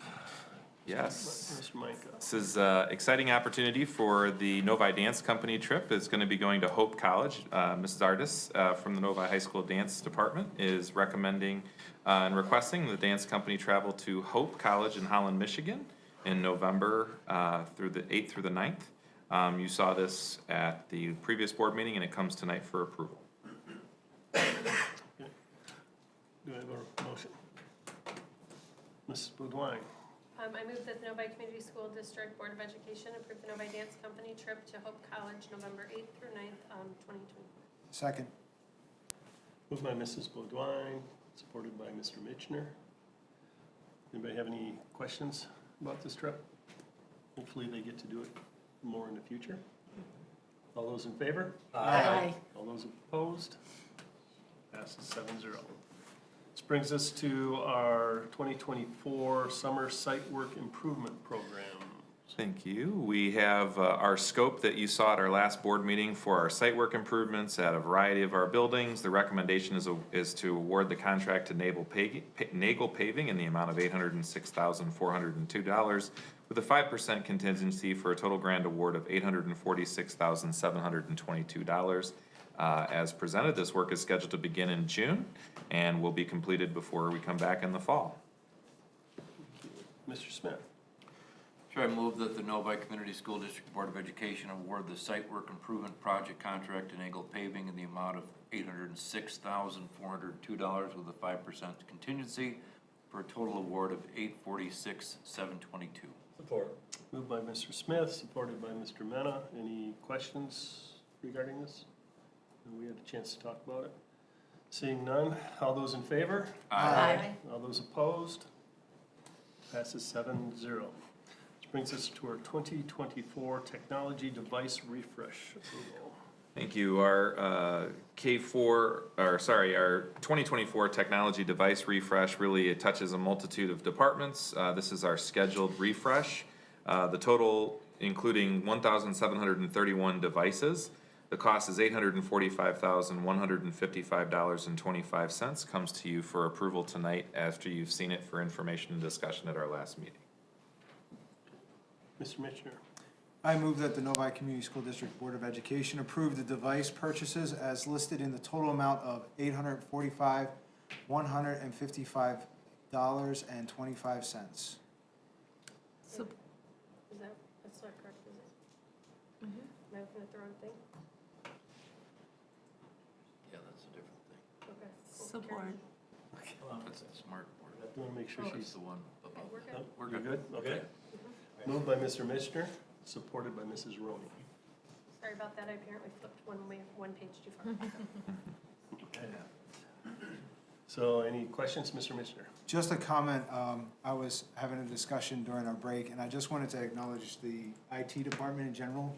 Here in the school district, my son had a well-used Google Chromebook, to the point where it was in desperate need of services, and the ticket was submitted. It got turned around even before I realized that it was being serviced, and it looked brand new. And I bring that up today only because in our previous discussion, we were mulling over, if the Chromebooks could last and if we needed a more scheduled repair procedure for them. But I would say if all of our tickets are handled in such an expedient and painless manner, I think that's a fantastic use of school resources. We don't have to round all the computers up and service them. If, we can have turnaround times like that, I think that's fantastic. So my thanks and credit to the IT department for doing such a great job. I just hope all our students' experiences are just like that. Absolutely. Thank you. Okay, any other questions regarding this? No? Call the question. All those in favor? Aye. All those opposed? Passes 7-0. This brings us to K4 Smartboard Refresh. All right, the Technology Department is requesting the approval to purchase the Google EDLA certified RX smart boards for all K4 elementary schools. This will be a great upgrade. I've talked to some of our elementary teachers. They're very excited about this, and they are in need of upgrading. So the smart boards will come to you in the amount of $1,029,330 with a contingency of 10%. For a total cost of $1,132,263 to be funded out of the 2019 bond technology-related funds, and this comes to you tonight for approval. Need a motion, Mr. Mena? Yeah, I move that the board approve the purchase of the new EDLA certified smart boards for K4 elementary buildings in the amount of totaling $1,132,263. Second. Moved by Mr. Mena, supported by Mr. Mitchner. Any questions? Mrs. Bourdoin. Mr. Micah, I believe you had mentioned recently that this was going to be helpful with the implementation of that literacy program as well. Is that correct? Yes, that's absolutely correct. A lot of the resources actually on some of our older smart boards, they don't handle the software as easily, so these will provide all of our teachers kind of a level setting, right? So it'll give everybody that opportunity to have that technology in their room. Wonderful. So our teachers might get some harder, more rigorous curriculum, but a fun new toy. Yes, So exactly, hopefully yeah. The good with the bad. Any other questions? No, called question. All those in favor? Aye. All those opposed? Passes 7-0. This brings us to our OCSBA election. No, not No OC. tax levy? No, we're skipping it? Skipping the tax. Took that out. Point of order. Yes, sir. Mr. I Mayor. had requested whenever we had any action items that were open-ended like this, that we may take a different path and have discussion prior to it, so that we're not tripping over ourselves, making motions, changing Okay. motions and stuff. So if we can do that, that would be great. I don't have an issue with that. We have broken this into two sections. We have, first section is this, who represents the board during this election, which takes place on June 3rd. And the second one is who that person shall vote for. So, you wanna start a discussion on who, the Well, first part of that? who- Sure. I was a little confused. I thought originally, in the beginning of this year, we had to designate a sign for any OS, I'm sorry, I always forget the Yes. acronym, OS. Trustee Open Schools Roney is our Board. representative. Okay, so, obviously my recommendation, if we need a vote on that, I didn't know we would need one, that we would have her represent us as that decision was made early in the year. I don't see any other issue with that, so if you wanna make a motion on that, we can get that out of the way. I move that the Novi Board of Education designate Mary Ann Roney as the representative. I apologize, looks like we need an alternate too. Does anybody wanna volunteer as an alternate? I'll volunteer. Okay, and trustee Mishner as the alternate in the attached resolution. Okay. Do we have support? I support. Tom beat you. Make it faster. Moved by Mr. Menace, supported by Mr. Smith, that Mary Ann Roney be our representative and Jason Mitchner be our alternate. So all those in favor? Aye. All those opposed? Passes 7-0. Now we need to discuss who we are voting for. There are 4 candidates, and I know Mrs. Roney has information on some of them. Because not all were able to, they did publish a forum where we got to review 3 of the 4 candidates, and then two of them, I do believe, sent us emails regarding their qualifications. So, you wanna lead the way on? I sure can. I did watch the video. Of course, we had Carol Finkelstein, who has been a president of the Oakland County School Board, and Mark Katz, who has done, I don't think we have enough time for me to list his accomplishments. Mr. Jeremini will read it. Oh, okay. But both of them are very much involved in Oakland schools. They're also, have done a lot with it. I mean, and they're also have, done their local school board as well. So it's not like they're just, okay, jump in. I did watch the video that had Dr. Scott on it. Well, he did have some great resume, items. I didn't see where he really had participated at Oakland County School Board, whether trustee, board member, or such. So that was just one thing I felt that if you're gonna represent so many schools, districts, that I felt, we needed somebody with a lot of experience. Unfortunately, I could not find any information on Charlie Gandy Thompson. He didn't send anything out. He wasn't on the video. So my recommendation, of course, would be Mark Katz and Carol Finkelstein. I always want to say a different name, so I don't think we could do wrong with either one. I do have. We have to select 2. Yeah, I do have information if anybody wants. I mean, it's the same thing we were all sent, Mhm. so. Does anybody have anything else they wanna? I'd agree, I read what was sent out, and to Mary Ann's point, those were the two candidates that actually provided information that was consistent with what I think you would look for in a candidate with their breadth of experience, so. I would also say they're, oh, sorry, John. I'm sorry, I don't have anything other than that. Okay. Mr. I would Bishop? also say that they're present at almost all of these events. They're already active at the Oakland County level, so I think they have the experience and be able to, actively fulfill their duties very well. Okay. I definitely defer to Mrs. Roney, as she really commits a lot of time to representing our school district at Oakland schools, the Board of Education meetings. So I kind of know Carol personally, I would call us acquaintances, but what I'd like to point out is during the pandemic, she was a really fantastic leader of all the districts in Oakland County, making sure that there was regular updates with the board presidents and communicating with Oakland County Health and all the different things that needed to occur. Whether people agreed with the outcome or not, she really was there to make sure that everybody was collaborating and sharing information in a really succinct manner. So I would definitely support Carol, and Mark is just always there and very knowledgeable. So I don't know him as well because I haven't had as much personal contact, but he certainly is very involved and committed to this group, so. Okay. So, any other comments, or do we want to Given that, then entertain I'll a go motion? ahead and make the motion. I move the Board of Education support Carol Finkelstein and Mark Katz as its candidates for the ISD Board of Education. Support. Moved by Mr. Mena, supported by Mr. Smith. Pretty much had our discussion. All those in favor? Aye. All those opposed? Passes 7-0. See, that works so much better this way. Thank you, Mr. Mena.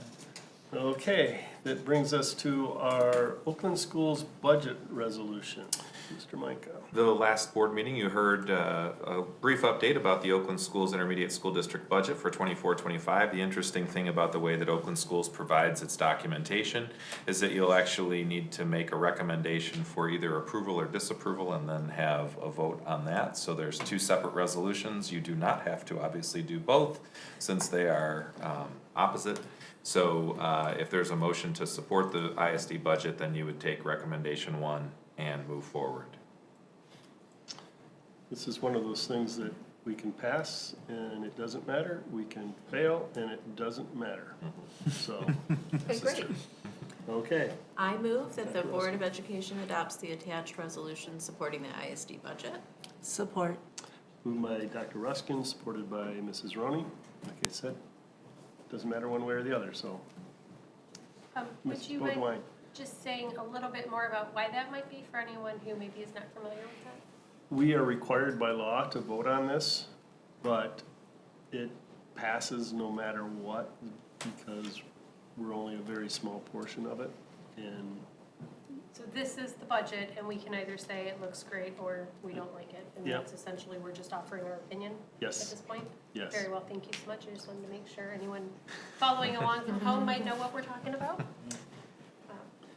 Then I'm good, thank you. Any other questions? Okay, all those in favor of approving the budget? Aye. Aye. Are those opposed? Passes 7-0. Brings us to K-4 literacy resource approval. So as you heard tonight from many very talented people, their passion for our K-4 literacy trial program. The Office of Teaching and Learning presented their K-4 literacy proposal to the board for approval with a timeline of January through April of '24, coming in May for approval. During the trial program, the team took the initiative to research and find funding for the program and were successful in procuring a grant for the first year of expenses and training. Mr. Jeremini and the Talent and Teaching and Learning Department, leadership and thoughtful approach in guiding our coaches, teachers, CALs, and principals, and other leaders through this process have been tremendous. He reported the findings of the program this evening and wanting a more dynamic and robust opportunity for our students and our staff. And with the team working diligently to procure funding for the first year of expenses, we're recommending the Really Great Reading paired with Wit and Wisdom for your approval this evening. The recommendation is that the Novi Community School District Board of Education approve the purchase of Really Great Reading and Wit and Wisdom programs. Okay. I have a motion. Dr. Ruskin. I move that the Novi Community School District Board of Education approve the purchase of Really Great Mind. Really Great Reading, sorry. Right, I was like, Really Great Mind, sound good. Really Great Reading and the Wit and Wisdom programs. Support. Moved by Dr. Ruskin, supported by Mrs. Bodwine. Any questions, comments? We've pretty much had a chance, but it's. Just one question on the funding specifically, I wanted to wait for this to ask. So you already filled in the first year is covered by grants, that's amazing. It looks like each additional year is about $500,000. Is there any offsets in our current budget programs that we're doing now that we won't have to do because we're going to this that would offset that? Or is there any opportunities for getting a grant for second and third years? Yeah, well, first of all, we're kind of shooting on the high end, right? So we don't think that it'll be quite $500,000 in every subsequent year. There are some reproducibles or some, I should say, perishable, right? Things that you use once and then you have to purchase them every year. But what I will say is that we absolutely believe that there will be additional funding that we can apply for. I can't make that guarantee right now. Sure. But this also gives us a runway and for Mr. Kling to be able to plan that structure in our budget for future upcoming years. This is something we know has got to be a staple of our curriculum and instruction budget. So having the grant for the first year gives us the runway to kind of plan for that structural implementation. So we're prepared to do that, and we believe that we'll be able to meet that challenge. So. Thank you. Mr. Giamini. Just a clarification, I apologize if I presented it not clearly in the board packet. The $500,000 is for years 2 through 5. Oh, okay. Total. So it's not $500,000 It's not every year. I don't want any teachers or anybody listening thinking $500,000 a year just on K-4 literacy, so. Thank you for the But that is clarification. confusing how you see it, so it's really the multiple years of that. Okay. Dr. Ruskin. Yeah, I just wanted to reiterate how proud I am of our district. Literacy holds a really special place in my heart for a few people out there who might know this, but I think it's amazing how robust this initiative went. Like, usually initiatives like this take years and years and years to kind of debate and get through and get the right people, you know, on the bus and decide what we're gonna do, and then maybe in the end you come up with something good, or maybe you don't. But it sounds like it really happened super fast and really intentional, and I'm super excited not only for the teachers, but you know, we had a group of kids that were able to experience this in just the short 10 weeks, and took their iReady test, some of them, and some of them have not, but in showing just such great growth. So I'm excited for all of our K-4 kids, and it's amazing, and I look forward to the data that's gonna be shared, you know, in a year, 2 years, 3 years, that's just gonna show that all that hard work and effort that you have all put in, and all the teachers around our district have put in, is really gonna show just really amazing outcomes. So I wish I could bring my kids back to K through 4, but I cannot. So maybe some of y'all can tutor them and myself, but it's really exciting, and I'm proud of the work that's being done in this district. Thank you. Mr. Mena. You know, I do, since you brought that up, I do want to challenge the district here on one thing. We have a lot of things over the year academically that we approve. We approve the classes, we approve all sorts of stuff. But we don't always get feedback a couple years later on the metrics of these things. And sometimes we do stuff and it works great, and sometimes we do stuff and maybe it didn't work out as well as we thought, and that's fine. I mean, because we've got to try stuff, right? So I'm really hoping that we do have some data coming back to us, or somebody just come back to us and share, hey, you know, we did this, it worked great, it's a major improvement, and it was worth the investment, even though we went ahead and secured a grant. Yeah. But I'd like to know, Absolutely. certainly. Investment of time. Yeah, for sure. Mrs. Bodwine. So first, I wanted to ask a question about this. I wondered if you, Mr. Mike, if you might be able to speak to when our teachers will be able to get their hands on this material, because that has already been asked to me a couple of times. Oh, yeah, yeah. Well, we can't get it to them fast enough. So one of the things that I can speak to is that getting the unboxing of the first round of pilot materials or trial materials was unbelievably daunting for many of the people who are sitting out here right now. So the challenge is making sure that we have a good inventory system, right? So we have to barcode every book, we have to have all of those things happening.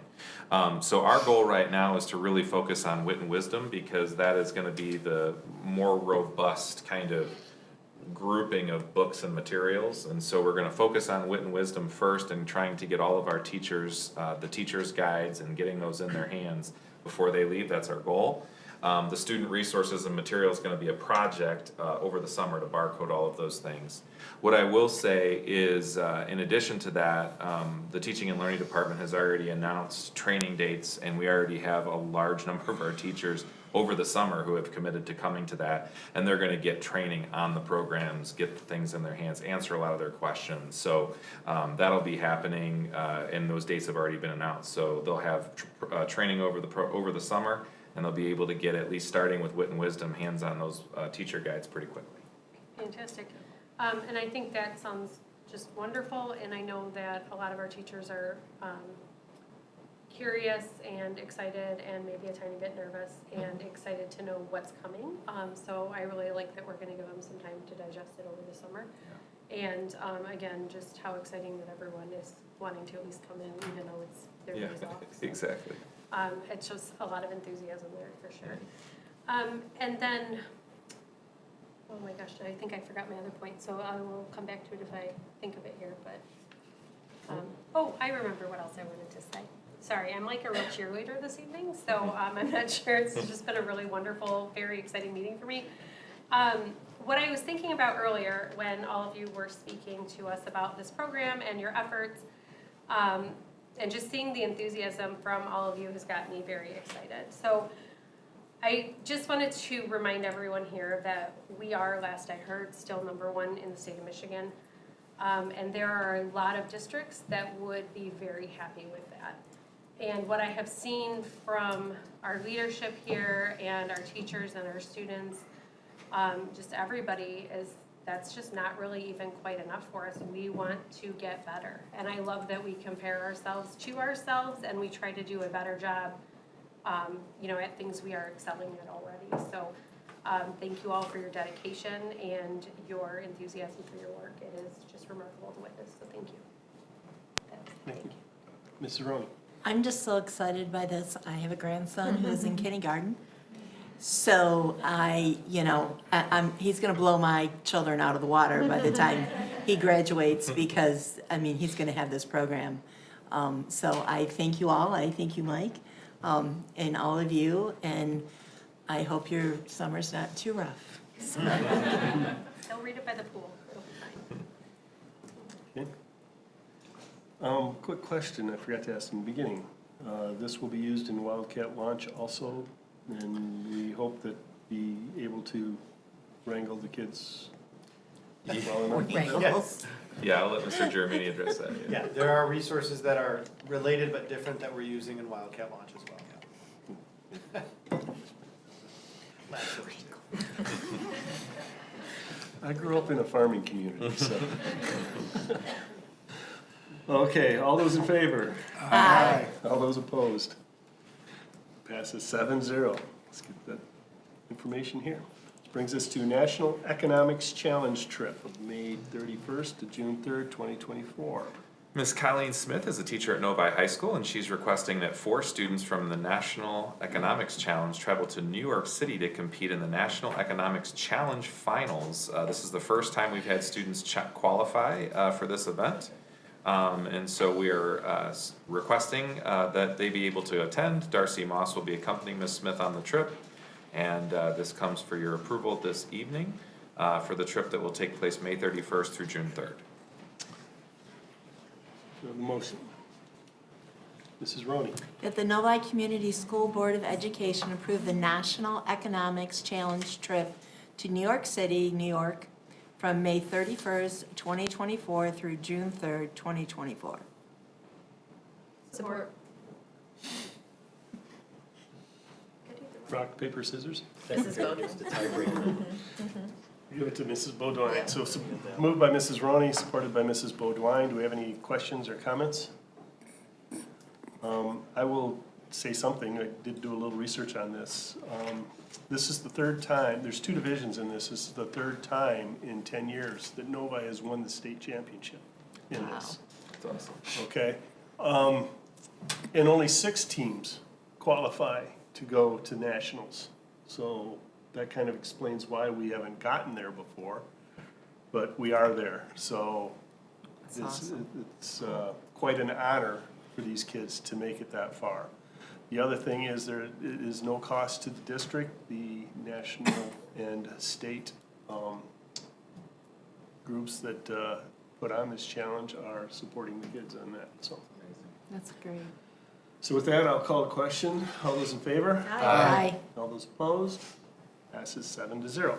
This brings us to information and discussions, our 2025 bond architectural and engineering service selection process. Thank you. We have had some discussion about the 2025 bond process, and we did something a little bit different. We've actually engaged architects to provide the capital projects committee, along with some of the members of our administration and construction team, with some proposals that will help us to be able to narrow down who we may like to think about working with in the 2025 bond program. You know, Mr. Donnelly is here tonight, and he's able to give a very, very brief explanation of that process and how that's all gonna go. Sure, appreciate it. Thank you, happy to be here tonight. Want to give you a quick update on where we're at today with the selection process and where we're going to be heading here in the near future.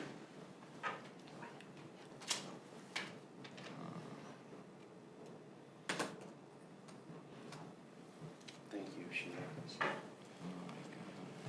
Sheena. As Superintendent Mike had indicated, we recently received bids, which we'll get into here kind of at a high level and give you an update. But as part of the 25 bond program, we've identified a handful of RFPs that we need to issue pre-bond, pre-vote of the bond, and then a handful of services that we need to procure thereafter. We've already gone through the selection process for the owner's rep. Thank you. We're in the process right now of finalizing and preparing for interviews for architectural and engineering services for the high school. Following that, we'll have construction management services coming up later this summer, followed by tech design, and then some internal kind of behind the scenes services that Devin and his team will be working on for bond legal and bond counsel. After the bond hopefully passes, we will then go out for the remainder of the professional services that we'll need, which will include civil engineering, survey and geotechnical, commissioning, roofing consultant, security consultant, and testing and inspection for construction. We will be hiring 2 architects for the program. What we're discussing tonight, what we're going to be interviewing here shortly, is strictly for the high school, which is probably going to be the bulk of the program. And then we'll be, which is not on this list, I just noticed, we'll be going out for additional services for architectural and engineering for all the other projects and programs. We've engaged 4 firms through a closed, predetermined, pre-qualified list. TMP Architecture, which is our current architect on the program, GMB Architects, Fanning and Howie and King Scott. They're all 4 very qualified firms that we've been working through the process with. They're all very excited. They did submit proposals on May 10th. We're in the process of going through those proposals right now. Very excited about the responses that we received. I know several folks in this room are copied on those proposals as well, and I encourage you to get into them if you haven't. We are moving forward to an interview date of May 31st. And thank you, Mr. Smith, for attending on your birthday. We'll bring cake and cupcakes for you. The interview team is going to be comprised of Superintendent Micah, Devin Kling, Mike Dragoo, Don Wachowski, Nicole Carter, being the principal of the high school, the Capital Projects Committee, Tom Smith, Willie Mena, and Betsy Bodoin, Greg Van Kirk, and myself. We are going to utilize a selection criteria process, which is going to weigh the firms based on several criteria. Their design concepts are going to be weighted at 25 or 30%. We've been having some internal discussions on that. The fee structure, proposed project team and experience, standard of care, which is what they're guaranteeing in their contract for errors and omissions. We'll set that at a percentage within their contract. If they exceed that, then basically they'll be responsible for those changes above that threshold. Capabilities to complete all aspects of the RFP, and then their interview score. Just kind of where we've been and where we're at today. If you look at the middle of the page, we're at today's board meeting for information and update. We do have our interviews, which we're interviewing all 4 firms on May 31st. We're going to develop recommendations the following week, submit recommendations to the board, and the intent would be to come to the board again back on June 13th for a formal recommendation. Once we have a recommendation and an approval on that, it'll be contingent upon successful negotiations and legal review entering into that contract, so it'll probably take a short period of time, but we're intending to bring a recommendation forward on June 13th. That concludes tonight's update. Don't know if there's any questions. What should we expect moving forward, but happy to answer them. The only other thing I would just add is Mr. Donnelly spoke about, we're here for info and discussion. In a perfect world, we would have a recommendation to bring you as information and discussion, and then we'd have the next meeting to vote on it. Unfortunately, just with the way that, they needed time to build their build their proposals, we're giving you the update now with the knowledge that we'll be able to send, hopefully, a recommendation to you that first week of June, so that you have plenty of time to review the details of that. And obviously, the Capital Projects Committee will be a part of the interview team, and they'll be the ones that ultimately make the decision how that gets recommended to the whole board. So, Any questions? Appreciate it. Thank you, Mr. Darnell. Thank you. This brings us to our Building and Site Bond Series 3 resolution. yeah, this is gonna be pretty simple. Essentially, you have already made an approval for Mr. Kling and I to execute the sale of the bonds. We had that process happen. We have good news on that front, and, essentially, we're bringing this to you for info and discussion so that when we come back in June, we'll be able to approve the final amounts. Essentially, you've already given approval for us to make the sale. We made the sale. Once we have the final numbers, you'll be able to see that and then, approve that in June. So I'll let Mr. Kling fill in any gaps. No, that's, I don't know if this is on, that's about right. Back in February, you guys gave us the authority to go forward with bond sale. That happened. We actually moved the bond sale up a week, and that was to take advantage of the market. So we have our official statement. The resolution that's in front of you has that information from the bond sale in it for you to review for approval in June. Do you have any questions? None? Well, thank you very much. Thank you. Let's move on to our Chartwell contract discussion. Yeah, so. Great job staying awake. Oh, so she's done great. Go home after this. I almost feel like I have to abstain from this discussion after that. Yes, the dinner was so We want delicious, salmon, thank you. asparagus, Yeah. what is it called, A Danielle? Rabiata sauce, they're all Arrabbiata. like, Yeah. oh my God. That's all Chef Susan. That's Chef's right. amazing. Do we need to check with legal to make sure it wasn't a, We're not voting right now, are we? appropriate? Yeah, no, we're not. So I No, think we're it's voting okay. on the graduation. Yeah. So this was obviously goes without saying that Kim Sinclair and her team have done an absolutely phenomenal job. I think everybody that has had the opportunity to see the work that she's doing, it just has tremendous impact on our children here in this district. We've been exceptionally proud of our contract and our work that has been done with Chartwells. We have a process that's very, very regulated through the Michigan Department of Education as it relates to food service. I don't want to steal any Mr. Kling's thunder, but we recently had an audit for food service, and I think it was one of the highest scores that the auditor had even given. So I'll let you give the final explanation of that. But what I will say is. Our partnership with Chartwells has gone exceptionally well. The diversification of our food, the inclusion of our food to provide halal kosher options, the opportunities for just a variety of different healthy whole muscle meats and things like that, along with fruits and vegetables, have been just amazing. So I appreciate the innovation from this group. We have submitted the contract to the Michigan Department of Education because really what happens is they have to approve it first. It has gone through that process and has been approved, so we will be bringing their contract for your final approval in June, but we wanted to put that in front of you for info and discussion in case you had any questions tonight. Okay. Any questions? Mrs. Beaudoin? Is there a reason we can't move this one to action and just get that taken care of? Because she has been sitting here quite a long time. I can come back next week. But I mean, I think that they're doing an amazing job. I have been very happy with everything I've seen and heard from everyone. So I would be comfortable with that if anyone else is interested in doing that. And if not, we can carry it. Yeah, let's see, are there any other questions? Because I do have one.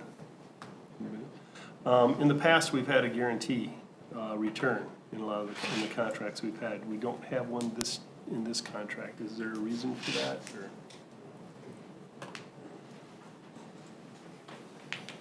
In the past, the guarantee has always been the first year. Currently, with the amount of students we're feeding, you don't have to worry about the guarantee. Ben and Devin have pretty much seen we are making money for the district, so which is great. All kids are eating, but usually when you sign the contract, it's always in just the first year that guarantee is there.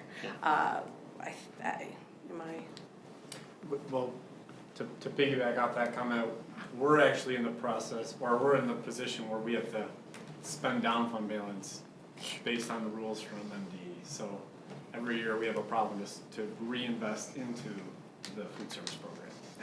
You have a problem spending money. Yeah. I don't. Are we allowed to? I come to Devin every week and say, can I have this? Every one-on-one. I was just curious, and the free lunches provided by the state definitely help out on a lot of this too. It helps us tremendously. With all students eating it, not only does it bring community into our cafeterias, it also feeds everyone. So we are making money because of all the reimbursements and all of that, yeah. Okay, thank you. Plus, we have quality food and we do a great job. Yes, because we are Novi. Thank you. Do we want to? Yeah. I'm just looking to make sure we have a consensus. So that's fine, so why don't you make the movement? Go right ahead, Mr. All right, Smith. then I move that the Novi Community School District Board of Education approve and extend the contract for Chartwells As presented. as presented. Second. Moved by Mr. Smith, supported by Mr. Mitchner. Okay, all in favor? Aye. All those opposed? Passes 7-0. Thank you. Thank you, Kim. Thanks, Kim. Brings us to EnviroClean contract discussion. Thank you. So we have had EnviroClean, which is a cleaning business that has provided our cleaning and custodial services since 2013. Recently, as you know, we've talked publicly and with all of our staff about some of the challenges that we have faced with staffing levels and things like that. Mr. Kling has been phenomenal in being able to hold some accountability meetings with their group. As we kind of think about the program, we have started to really engage our staff in more holistic surveys about their experience with cleaning. We did have some recent data that came back that has shown that they have made some improvements. It's not necessarily where we want to be, but it's showing an upward trajectory. Our goal right now is to recognize the fact that we really do need to extend this contract by just 1 year's time, which will give us a little bit of time to be able to spend the fall, again, surveying our staff, seeing where the cleaning levels are at, and then be able to make a thoughtful decision about if there are changes that need to be made in this contract or in a different modality or direction. We would have the opportunity to make those decisions probably midway through the year or late fall of this 24-25 school year. So this contract really is there to be recommending. It will represent a 50-cent wage increase for the custodian positions as well. And we will be making that recommendation for your approval at the June 13th board meeting for just 1 year extension as we continue to review their progress, and then we'll make a determination on what we would recommend to you in December. Mr. Commissioner. So, you emphasized the 1 year extension several times, so what do we typically authorize for a cleaning contract? Is it usually multi-year? It's usually a 3-year contract. And right now, we're in a period, as we've worked with our teachers and some of the concerns that they have, we really want to make sure that we're being thoughtful about making sure that the rooms that they teach in are as clean as possible. And so we have some pretty strong initiatives working with their management on making sure that we're holding that line and keeping them accountable to that. And so we do have the reality that we need to have our rooms and buildings cleaned. There's a lot of square footage in the district, but until we really have some stronger data that would suggest a multi-year contract, we're this time only recommending a 1 year extension. So basically, that would be a signal from the board, if we did that we recognize their progress, but there's still some ground to be made up. That is exactly right. Okay, thank you. Any other questions or comments? I know we've only extended their contract a year at a time here for a number of years because there have been so many issues and the teachers' dissatisfaction with the cleanliness of the rooms, some dissatisfaction with the restrooms and stuff like that. So I'm glad they're making progress.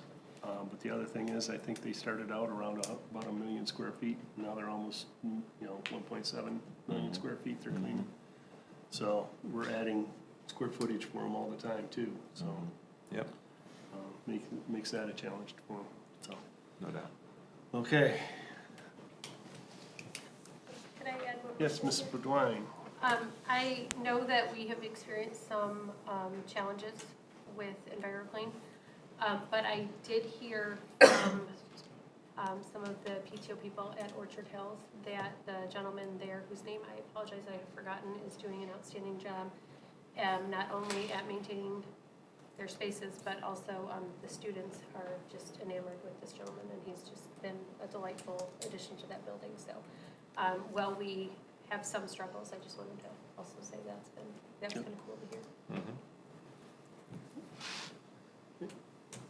Any other questions, comments? Okay, this brings us to Oakland Schools Intergovernmental Agreement Renewal. Mr. Micah. So we have an intergovernmental agreement with Oakland Schools, and that agreement really provides us with our fiber, our internet, but more importantly, it provides us with our people. And so our tech director, our people who are technicians on the ground in buildings, really making the infrastructure work. We had approached the leadership at Oakland Schools about just looking at our system and what we have in terms of service. They proposed a model that allowed us to be able to bring in Lisa Whiteside. She was here at the district previously, and also introduced us to Mr. Jason Smith, who's out there in the audience today. It has been a phenomenal 6 months since they've come on board. We have had Mr. Mishner spoke about a personal experience, but we have had a reduction in ticket times, a reduction in the days that tickets have been in the queue. We've seen a very responsive approach and a very high can-do attitude from all of the technicians, and really seeing themselves as a part of our community. I've been impressed with Jason being, really asking for how he can be more of a support within our Power School program, which is something that Oakland schools historically, they don't support that particular software, but he's really taken the initiative to say, let's really work to make all of these systems work together. So I'm really excited about the promise and the work that they are doing so far. So their services are going to be recommended for, it's being presented to you for info and discussion tonight. Going to be recommended for approval in June. This would be representative of a 3-year agreement and 5-year agreement, representative of a 5-year agreement, which gives us some cost savings over time. I think districts have the option, right? You have to think about, do you want to have your technology services supported within your own district? And a lot of districts can do that, but you certainly see a lot of cost savings if you can utilize the resources through Oakland schools. Jason and Lisa and their team have access to a broader network of resources and support through Oakland schools. So excited about the progress that's been made and all of their efforts over the last 6 months. I know this department is overseen directly by Mr. Jeremini. I don't know if you have anything that you want to add. I did work with Mr. Smith in another district, and I'm very excited that he's been able to step into this director role, and he's just done a phenomenal job, as I knew he would. Just very appreciative of the entire department's work. Like Mr. Micah said, super responsive, super helpful, and really focused on being a contributor to the district and part of our family, so appreciate it. Thank you. Do you have any questions or comments from Mr. Mishner? Yeah, so I'm just curious, will the data dashboards that we've been talking about for a while, do they come from work provided under this contract, or is that stuff that we are planning to roll out in-house? Okay, so you're, great question. So you're talking, I think, about some of our academic data warehousing through Excellence and that. I don't know if you want to address that one. So. That's a different third-party contractor. Okay. But that's somebody else that we're working with that would not come from this tech department. No, these guys focus on like tech infrastructure, Chromebooks, software, all of that. Some of the maintenance of software. So we have dashboards that we're looking at for frequency of use, access to things and such. Blocksy is managed by this group. But anything with data that we're presenting for academic purposes or any other sort of dashboard that we choose to create would come through either locally developed or through the Excellence group. I'm a big fan of Blocksy, by the way, much to my son's chagrin, but I appreciate that software. Any other questions or comments? I just Mrs. have Rowe. a question, I'm sure it's in here and I just can't find it. The amount we're paying, is that per year, or is that over the 5 years, or is that a one-time payment upfront? Yeah, so the first year, which will be fiscal year 2025, so July 24 through June 30th of 25, will be $1,293,401. They have obviously increases with, natural increases in staffing costs and things like that. They're modest. The year 2 goes up to $1,311,000, so it's really less than a $20,000 increase over the course of that contract. And then you'll see that over the course of the 5 years, it's $6,639,758, which, when you spread that out year to year, our costs are staying relatively similar to what they've been. And locking in kind of the longer year deal gave us some, kind of opportunity cost, as well as having the opportunity to have actually more administrative staffing with Lisa and Jason being here full-time. Thank you. Dr. Ruskin? Just for clarity, just because I don't know, but Appendix B talks about the staffing, so if I'm reading this right, does that mean that we have 10 full-time staff that are employed? Well, if you're adding up those FTE, that is going to get you to that number, but we also have some additional network engineers and things like that that are maybe partially supporting the district through Oakland schools, but they're actually maybe housed at the actual Waterford campus. I'll let you speak to that, Jason, if you wanna speak to the staffing levels.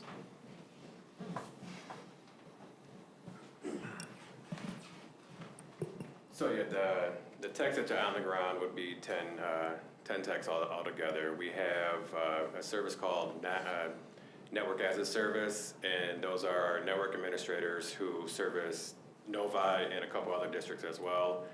They're just physically here half the time, but they're available to us all the time. Then we also have our NOC Center, which is up at Oakland Schools, and this is the network infrastructure. They man everything. They're the behind the scenes people that we'll never see, but they're really the huge resources that we're able to grasp for Awesome. Novi. Okay. And then also our service desk center, which is a pretty massive call center. Yeah, sounds like a big operation. It is. It's quite impressive, actually. It's quite impressive. But yeah, it's a massive resource that we can bring to everybody. Awesome. Thank you. Fee structure. I shouldn't go far enough. Any other questions? Thank you very much. Thank you. Okay, this brings us to the German trip. Micah. Ms. McKinnon, the teacher at Novi High School, is requesting board approval to take students to travel and tour Europe. The students will visit England, France, Belgium, Germany, and Austria to see the impact of World War II has had on those areas. Novi High School is partnering with Troy Athens High School for the trip. Students and chaperones will travel by international flight for this 14-day trip. The cost will be $5,919 per person, with an additional $500 for food. This comes for information and discussion and will return for approval in June. Any questions? It will be a very educational trip in 2026. Yes, several years out. Couple years out, gives plenty of time to raise the funds. Oh, I didn't notice it was that far out, that's good. Nice, Big plan. Mr. Yeah. Cook's excited about that. Yeah. Okay. Brings us to tutoring and summer programming discussion. In May of '23, the Novi High School and the Novi Middle School began an after-school tutoring pilot program. We also have a tremendous summer program that we started using 11T funds. And I believe that Mr. Combe and Ms. Polonsky are here tonight to share a little bit of their success. Hi, everybody. We've been talking about these $11T. I think you've seen a version of this presentation over time, so I'm here to give you hopefully a very quick update. We began with, just a reminder, these are 11T federal dollars that have to be spent in a very prescribed way. We are coming to the end of these dollars, so what I'm going to talk about with the during the school year tutoring program, that's the chunk that this first half, the 10.3% had to be spent during the school year before and after school. And then the last bit of 11T summer is the part Andy will talk about at the end. And this has to support students who are considered underrepresented student groups or underserved student groups that might have some sort of academic need. And again, we have talked about this path along the way. I've been talking to you about how we've been gathering input from families, students, and teachers about the different variations of this tutor programming. The big takeaway from this is that the families and the students wanted Novi teachers. They didn't want us to hire outside programs. And so while we did use Huntington as a backup, if some family needed access to tutoring and our schedule wasn't going to work for them, we prioritized paying our Novi teachers with these $11T to tutor our Novi students. And I know you all have these slides, and you got a chance to look at all of these numbers in advance, so I'm not gonna go through all of them with you, but I just want you to take note of how many students we invited and just how many students participated. And this was a K-12 tutoring program that was happening before and after school. Some buildings was before and after school, depending on the hours and when the families could get their children there. And then we repeated the same program in the spring. In fact, this is continuing right now with the little bit of $11T for this timeline that we have left. We are going to tutor till we spend every single one of those dollars. And so I just want to emphasize why we were doing this. when we think about our goal of reducing and eliminating opportunity gaps to ensure strong academic performance for all students, a lot of our kids come in with these small strengths at the beginning in kindergarten, and those strengths get magnified. They compound over time, and so this gap grows. So how do we support kids and so that they can end up closing that, so we close that gap? And it means that 1 year's progress in 1 year's time is not enough. We actually have to accelerate. What am I doing here? Sorry.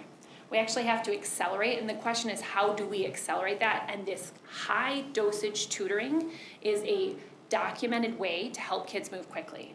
And in an effort to do that, this was our interim growth goal, right? So we wanted to check and make sure if we are tutoring kids for 4 weeks, I wanted to see in K6 a 2-point increase in iReady, so that they would be in iReady what we call our stretch goal. Our stretch goal is a way that they grow more than 1 year in 1 year's time. And I'm really excited to share that they did more than that. So instead of growing 2 points in 4 weeks, look at how many children grew 4 points in 4 weeks, which means they exceeded their stretch goal. So 77.8% of our kids who are getting tutoring for math, and 73.8% of our students who are getting tutoring in reading exceeded their stretch goal. So we're very excited about our progress with K6. There's 7 through 12, the iReady data isn't quite as reliable there. We've documented this before, how kids sort of approach iReady. So we used grades to identify students who needed support, and we tracked grades to see how they improved. And grades are a little trickier, but we were really looking for 2% increases in grades. And even with that, it's tricky when you zoom in at any given time, what's happening with a child's grades. But what we did look is overall, did we see improvement in their grades in the courses that they were getting tutored in? And we only identified children who actually met the high dose tutoring criteria, which means they attended at least 5 of our sessions. And we had 64% of our students who improved. One of the biggest challenges we faced with 7 through 12 was attendance. So again, with K6, the kids are coming and going because their parents are transporting them. It was harder to get our 7 through 12 students to consistently attend tutoring. And so we saw some progress with those kids, but not as much as we did K6, and largely because if they weren't attending, it's harder to get them to improve quickly. You want to take it? Everybody, I will make this brief. So the portion for me to kind of share with you is the summer offerings component of 11T. These funds, again, are separated into, through the school year before and after, and summer offerings. So we have roughly $350,000 left in the budget to spend this summer. So we're going to continue with the tutoring program that Emily just talked about. It's been highly effective and very much in demand from our students and parents. So the reason that says 120 plus and there's a range is this is going to depend on attendance and how many kids want to be tutored. And to her point before, if we've got money left, we're going to spend it on tutoring. So in addition to that, we have a virtual self-paced course design, which we'll take a look at here in a moment. Edgenuity credit recovery is another component. This is kind of a online type credit recovery for kids who've maybe failed a class and need to catch up. So that covers some of the funding for that, and salary as well for the folks that are helping to facilitate that. Kids Read Now, I think you guys may be familiar with. We used this last year. This is a program where we identify kids who have an academic need and fit these various criteria, and they actually get mailed books at their level every week or so. Then the rest of the bulk of these funds were for the special ed department. They have a self-contained program that they run all summer long, similar to last year, and that will depend on enrollment, but 35,000-ish was their estimate there. And they're really excited about a new kind of self-contained curriculum, which you don't always see, and so they're going to be piloting this ELA and math curriculum for self-contained level students, and that is going to be about $75,000. So just to go into a little bit more detail, again, from tutoring K-8, this is the same kind of stuff that we did last year. families will kind of pick the spot. Locations are spread throughout the district so that everyone has a location they can get to. And this would be based on 2 sessions per week for 6 weeks, roughly 150 students. And again, that can go up if there's money left in the budget. Just to give you a little bit more detail on the virtual self-paced course development. So this is the idea of spending some of our money to help develop course content that can serve kids that are struggling with kind of our more traditional, in seats all the time classroom. So the virtual school already does a fantastic job serving them. This gives us a little bit more flexibility with some self-pacing options as opposed to kind of live, virtual instruction. So we can develop these, we can use these in the summer, and then there's an advantage of them being usable also in the future once they're built. And then we talked a little bit about this, Edgenuity courses, in-person mentor. And again, this is really to help kids stay on track for graduation and catch up. And then I think we also, that's that. So, any questions from you guys? Mr. Mitchell. So I have a bunch. I'm very excited about this.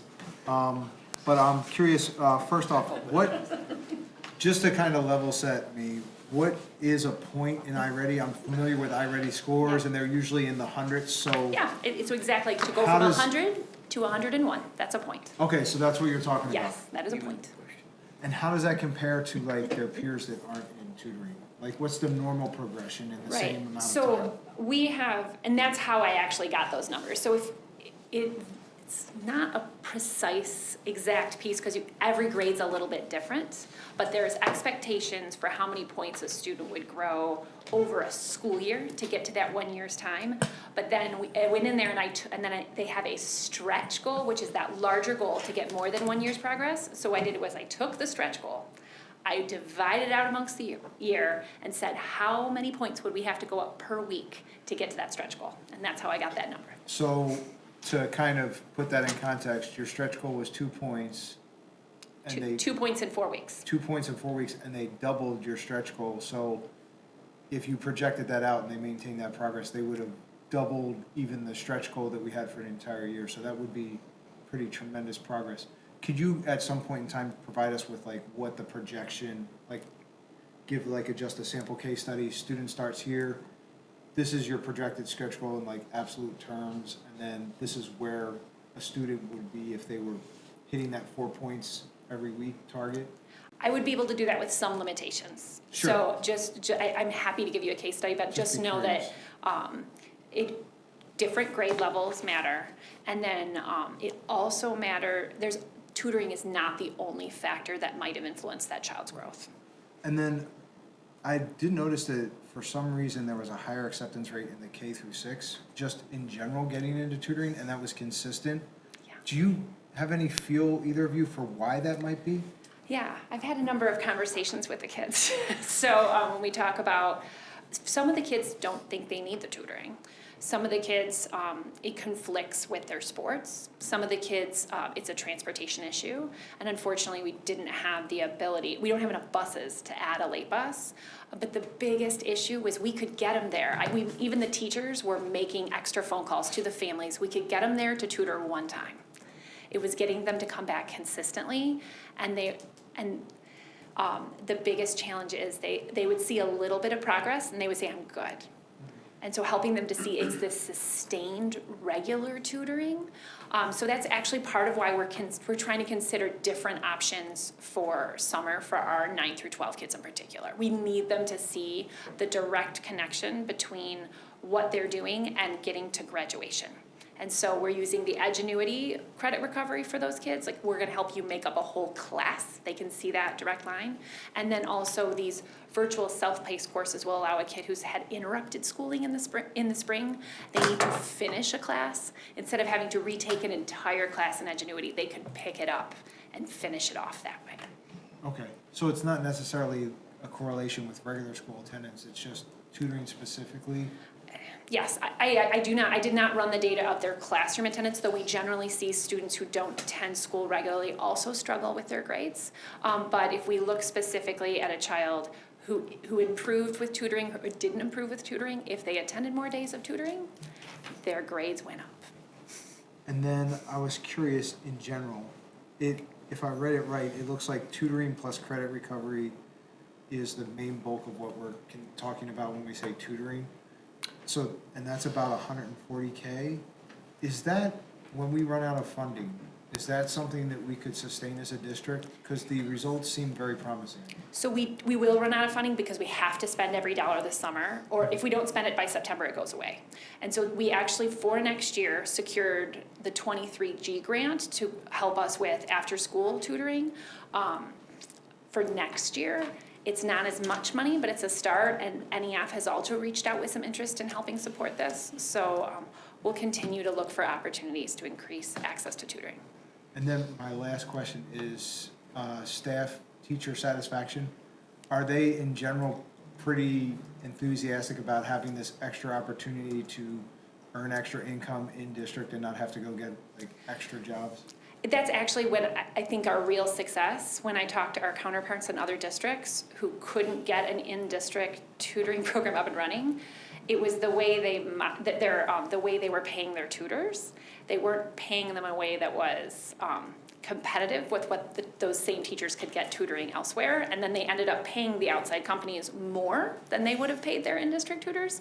So our tutors have been very happy and excited about supporting our kids because they see kids struggling at school and they get a chance to make a little money doing exactly what they want to do, which is take care of our kids. Thank you.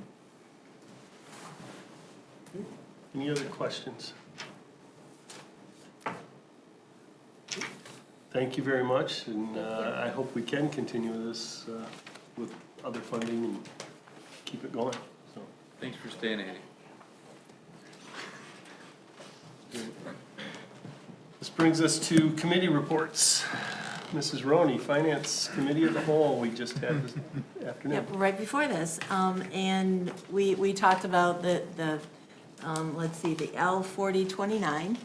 And then, of course, we had to table that, vote on it tonight because of what Devin, mentioned earlier. So, we had one person in attendance and he loves our interaction with the city, so it was a win-win. Okay. That's it. Okay, this brings us to our superintendent report. Mr. Micah. Thank you so much. I have, just real quickly, wanted to remind everybody that our next board meeting on the 13th, we actually have career prep graduation at the middle school at 6 p.m., so our board meeting time will be 7:30, which is a change, so just please remember that. Our last day of school is June 7th, and obviously we have Memorial Day coming up. May 29th is also graduation. Just one more date that you probably saw my email to parents this week. We have we're going to be hosting for the first time ever a new board member kind of information night. We'll hold it here. Any of you are welcome to come. It's not you're not deliberating. It's a meeting for informational purposes. If you have the ability to come, I'd be interested in you just letting me know, because it might be an opportunity for you to share some insights with prospective potential board members. Obviously, the goal of this is to try and help a community member that's considering possibly running for the board hear a little bit more about what does the board do, what are the time constraints, all of those different components. I also, real briefly, will just pass out a joint letter that was put together by all of the state educational associations. And just real quickly, what we're hoping for is that the state of Michigan legislature and governor will support a reduction in the state retirement system, which is already fully funded. So what we know is that the state of Michigan has been able to fund the state retirement system, and the district right now pays about 21% for every single employee.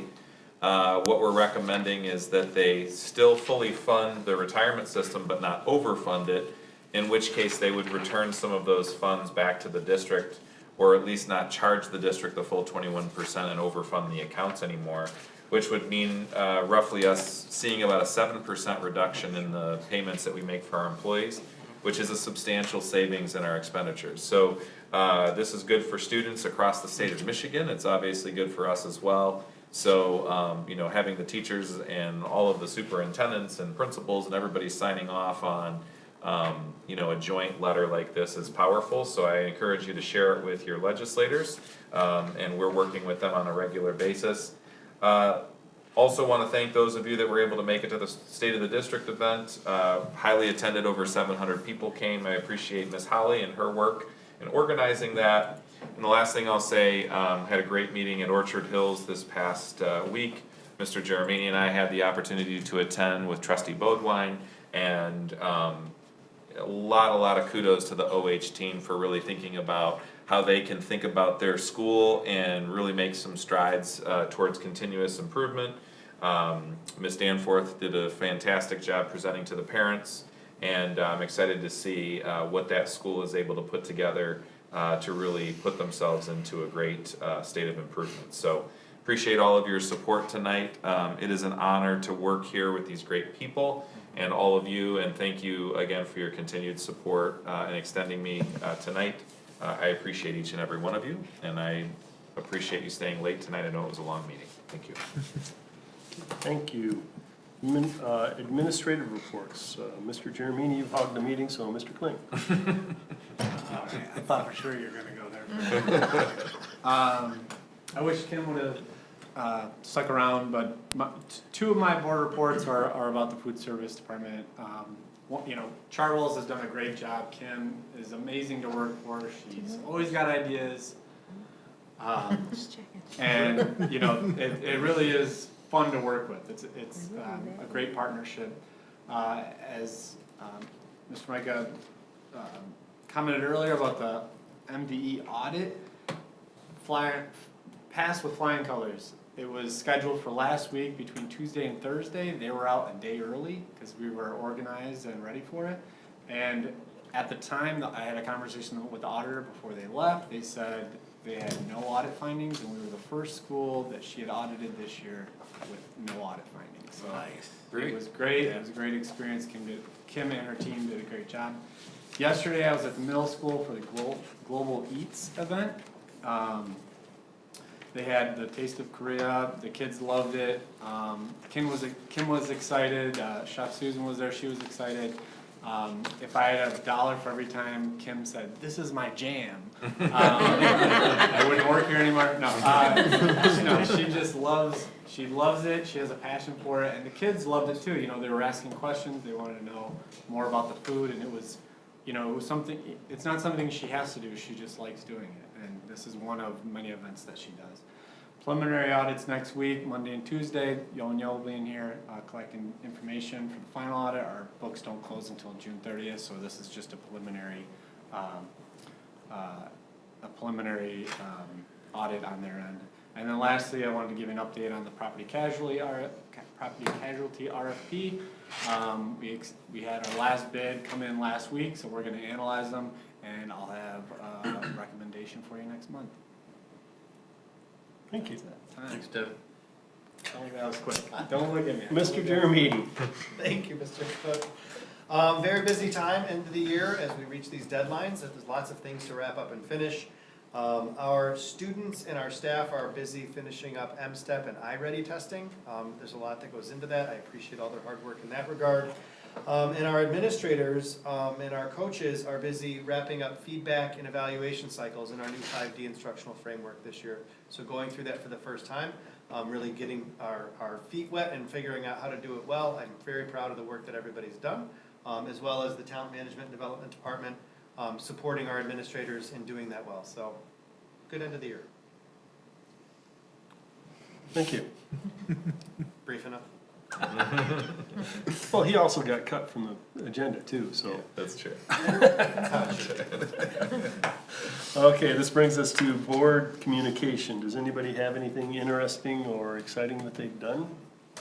Let's start at the end, Mr. Mitchell. Yeah, just real briefly, got to attend Meadows' second roller skating event, and it's nice to see that roller skating is still an event that schools can do to bring students together. I remember doing them as a kid, and it seemed like everybody in attendance had a good time, so that was great. And also, another plug for Meadows' multicultural event this Monday coming up, May the 20th, starting from 6 to 7 o'clock.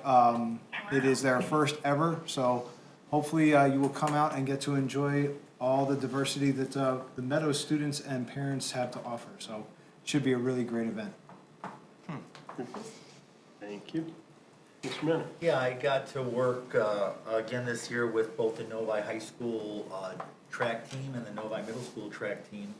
And we hosted 6 events at the high school, 2 at the middle school this year. The high school one culminated with a middle school meet. Normally every year what we do is we'll take the last middle school track meet, we move it to the high school and give the kids an opportunity to really get a nice experience with all of the electronic timing. Middle school has about 290 athletes on their track team. The high school has over 300. We hosted over 3,300 athletes this year in 6 meets. And we're fortunate because getting volunteers isn't always easy, but we're able to always get some folks, and we've got some folks that have stuck around helping us even after, you know, their kids have left. So I just want to take this opportunity to thank like Annie Rittering and Josh Lumley and Mark Feathers and Warren Jost and Jamie Alcorn, and also Brad Moore and the rest of the coaches on the Novi track team, our starter, Debbie Kirby Betts, and of course the athletic department, who is always very supportive, obviously of all of our athletics. And then also, we have a 9th grade student who helps us not only for track, but also basketball and football, doing a lot of, you know, helping us run the video board and doing a lot of replays and stuff. So I wanted to mention JP Kitkowski, who's affectionately known as the Moose. And also wanted to thank the Oakland Schools IT. I know we talked about them a few times today. You know, with their help, we were able to implement some more electronics. You know, a lot of the work that happens at track meet is somebody having to sit down, well, at least in the past, taking up paper results and data entering them. And sometimes you're there late trying to get scores calculated for the actual event. And especially in a meet when you have Novi versus Northville, for example, that's really the largest dual track meet in the state of Michigan anytime that happens. So, you know, we were able to get iPads and get some wireless connectivity out at the track. So every field event has an iPad. They're entering in results live. We have clerks on the field who are checking kids into events live on iPads. All of that gets transmitted to the timing system, and it just works out great. And with JP's help, we've got live video on the board. We've got all sorts of great stuff happening.